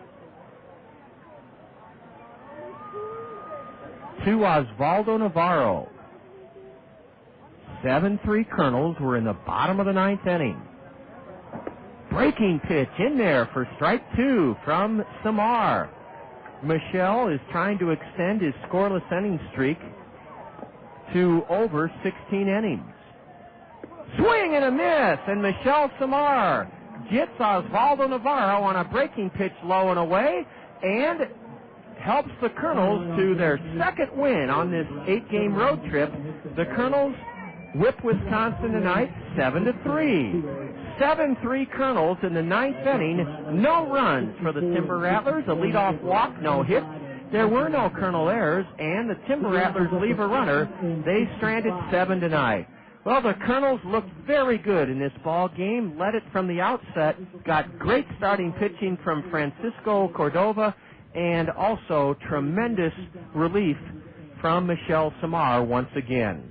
7-3 Kernels. Will be back in just a moment with segment 1 of our Kernel Curtain Call here in the Zone. Could your golf game use a little help? Know what the pros know. Know which club head is best for you. Know which shaft is best for you.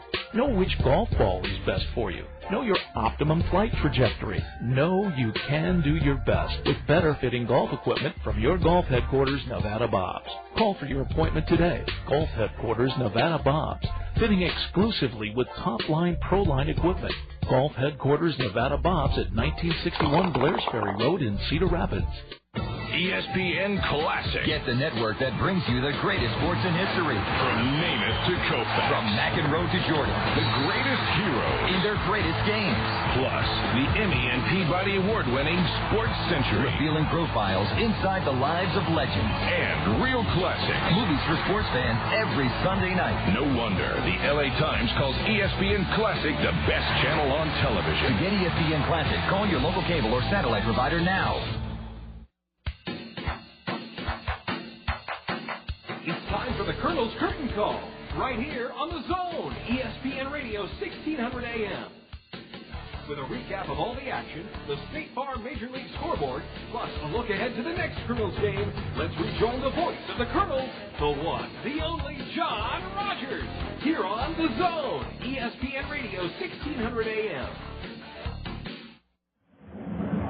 Well, welcome back to Fox City Stadium. The Kernels have had difficulty on this road trip combining all phases of the game, putting them all together, but tonight they did it brilliantly. They got off to a good start, a 3-0 lead after 1.5 innings, got tremendous starting pitching for the second time on the road trip from Mexican right-hander Francisco Cordova, and also played very well in the field, and it added up to a 7-3 triumph. The Kernels in 11 games against the first-half champion Timber Rattlers have beaten them 6 times in 11 games and win for the second time on this 8-game road trip. The road trip record now stands at 2-5, and a very, very hard-earned and uplifting Kernel victory this evening.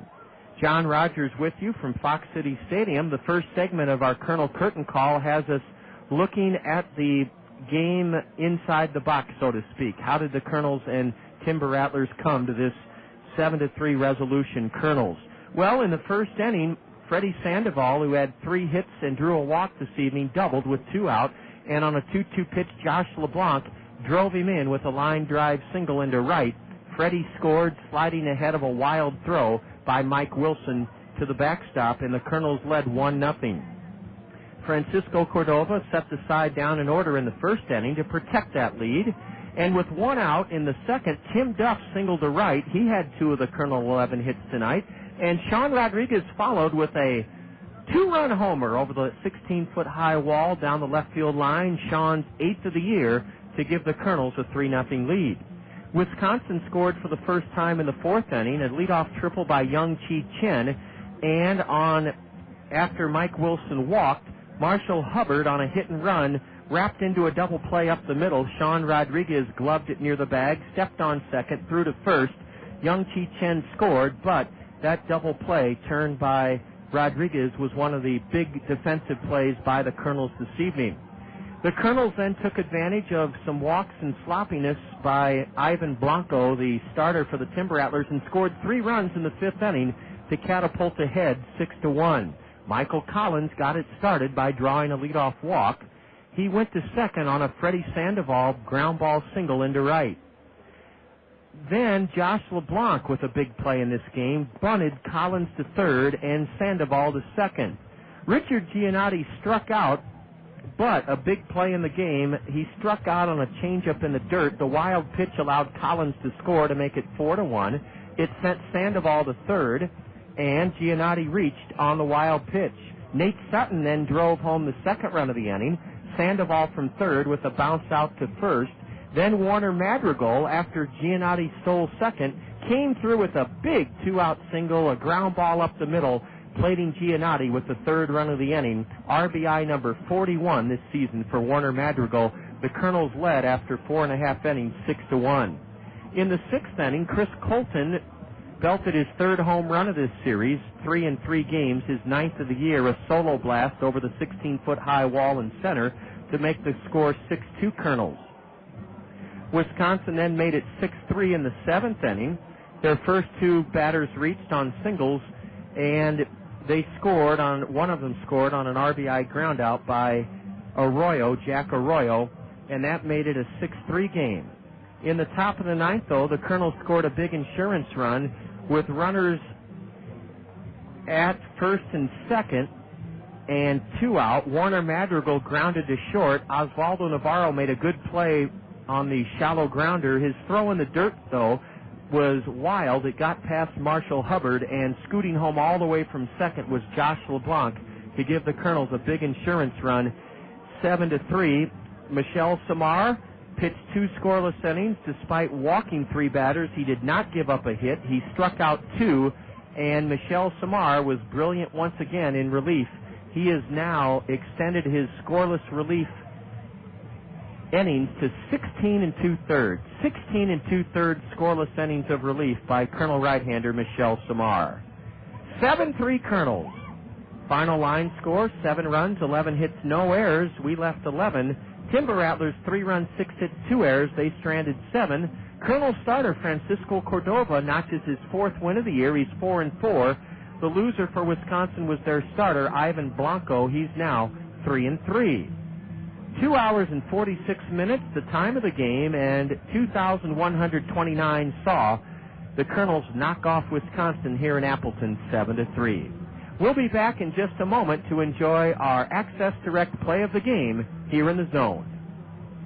I'm Dave Shea. For 35 years, I was news anchor for Channel 2. Now, with gas prices at $2 a gallon, check out Randy Kill Honda and save with great fuel mileage on all Hondas in stock. The safest family sedan, the Honda Accord, will definitely save the family pocketbook with 34 miles to the gallon. Get even better mileage with a compact Civic, getting you there at 38 miles to the gallon. Or check the amazing fuel mileage of the Honda Civic Hybrid, 48 miles to the gallon, and that's in city driving. Randy Kill Honda has a large selection of pre-owned Hondas, too, all with exceptional fuel mileage. Check them out at www.randykiel.com. Also, Randy Kiel offers a 7-year, 100,000-mile confidence guarantee on new vehicles. You can take my word for it, but you may also want to talk with other Honda owners. They're people you know, your friends, your neighbors, maybe even your relatives. I'm saving on gas prices by driving my Honda, and you can too. See Randy Kiel Honda on Center Point Road, Northeast. Great news from Appleton, Wisconsin. The Kernels knock off the Timber Rattlers 7-3, and the Kernels' second-half record now stands at 20 wins, 25 losses. The Kernels combined all elements of the game here this evening and did it magnificently.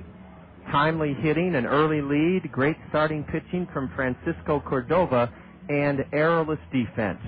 That's what we'll focus on our Access Direct play of the game. Access Direct, a place that offers work and benefits, and that's a highly sought-after commodity in this day and age. Work and benefits. The work takes place in a fun, friendly atmosphere, casual dress code. The benefits, an $8.50 an hour starting wage, a 401k savings plan, and medical, dental, and vision insurance. All of that, and it awaits a phone call or a visit to Access Direct's website. You can join the team at Access Direct, and they are hiring for full and part-time schedules. Call them at 261-0260, 261-0260, or log on to the Access Direct website, www.accdir.com. The Kernels led this game 3-0 in the bottom of the fourth inning, but Wisconsin got a leadoff triple by Young Chi Chen. Mike Wilson walked, and the Timber Rattlers had a chance for a big inning, trailing 3-0. Wilson at first, Chen at third, and Marshall Hubbard, a left-handed batter, facing Kernel starter Francisco Cordova. Let's pick up the action there. Kernels leading 3-0, bottom of the fourth inning, runners at first and third, nobody out for the Timber Rattlers. Here's our Access Direct play of the game. There goes the runner from first, a ground ball up the middle. Rodriguez steps on second, throws to first, double play. A run scores as Marshall Hubbard, with Mike Wilson running, slapped it up the middle. And Rodriguez was going to cover second as Mike Wilson was running. Wilson barreled into Sean as he fielded it right next to second, stepped on the base, threw to first for a 6-3 double play. Yes, what a double play it was. Sean Rodriguez started it, and that helped turn the tide in this game, a Kernel 7-3 win. Sean Rodriguez starting a double play with runners at first and third and nobody out in the Wisconsin fourth inning, our Access Direct play of the game. The Kernels 7-3 winners here in Appleton tonight. When we come back, we'll give you a complete look at the scores on the Major League front. The State Farm Major League scoreboard awaits you next here in the Zone. You've heard the term paperwork blizzard. Well, at times we're snowed under by the volume of paper materials we use in our homes. That includes everything from newspapers and magazines to cereal and tissue boxes. The list goes on and on. Your friends at Solid Waste and Recycling remind you most of these paper products can be recycled.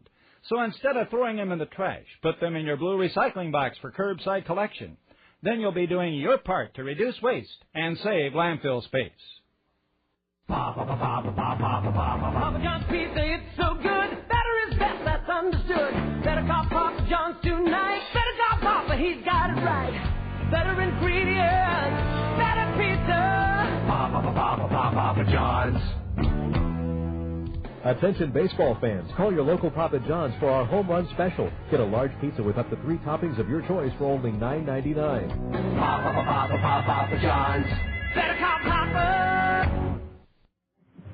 The Kernels knock off Wisconsin here in Appleton tonight, 7-3, behind stellar pitching from starter Francisco Cordova and Freddy Sandoval. Reached base 4 times, had 3 hits, scored twice. Sean Rodriguez socked a 2-run homer in the second, and the Kernels capture this third game of the series, 7-3, have a chance with a win tomorrow evening to make it a split here in Appleton.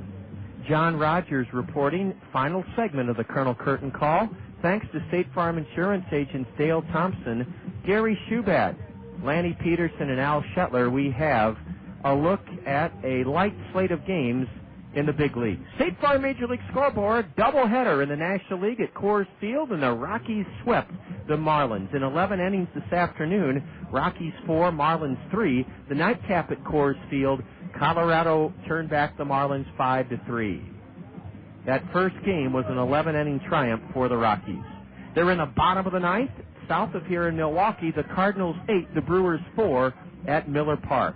A final from Wrigley Field. The Cubs continue their free fall as Cincinnati rocks the Cubs 9-4. Everything final but one in the American League, 4 games. Let's begin at Fenway Park, where the Red Sox clobbered Texas tonight 11-6. At Yankee Stadium, New York shaded the White Sox 3-2. A 12-inning affair at Rogers Center Sky Dome had the Tigers outlasting the Blue Jays 9-8 Detroit in 12 innings. And the parent club of our opponents here in Appleton were playing the Wisconsin Timber Rattlers, their parent club, the Seattle Mariners. The Mariners in the Emerald City at Safeco Field, batting in the bottom of the 4th, trailing the Twins 4-1.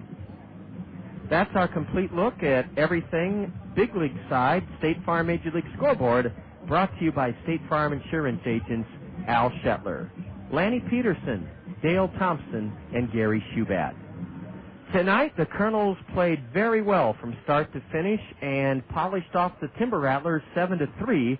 The road trip record is 2-5, and will go for a series split with the Wisconsin Ball Club, aiming for a split with a win tomorrow evening. The series finale, 6:40, with the South Slope Communications Triple Play Show, our second installment with Jake Miller, the outstanding young 23-year-old Kernel strength and conditioning coach. Jake will be with us for part 2 of our South Slope Communications Triple Play Show.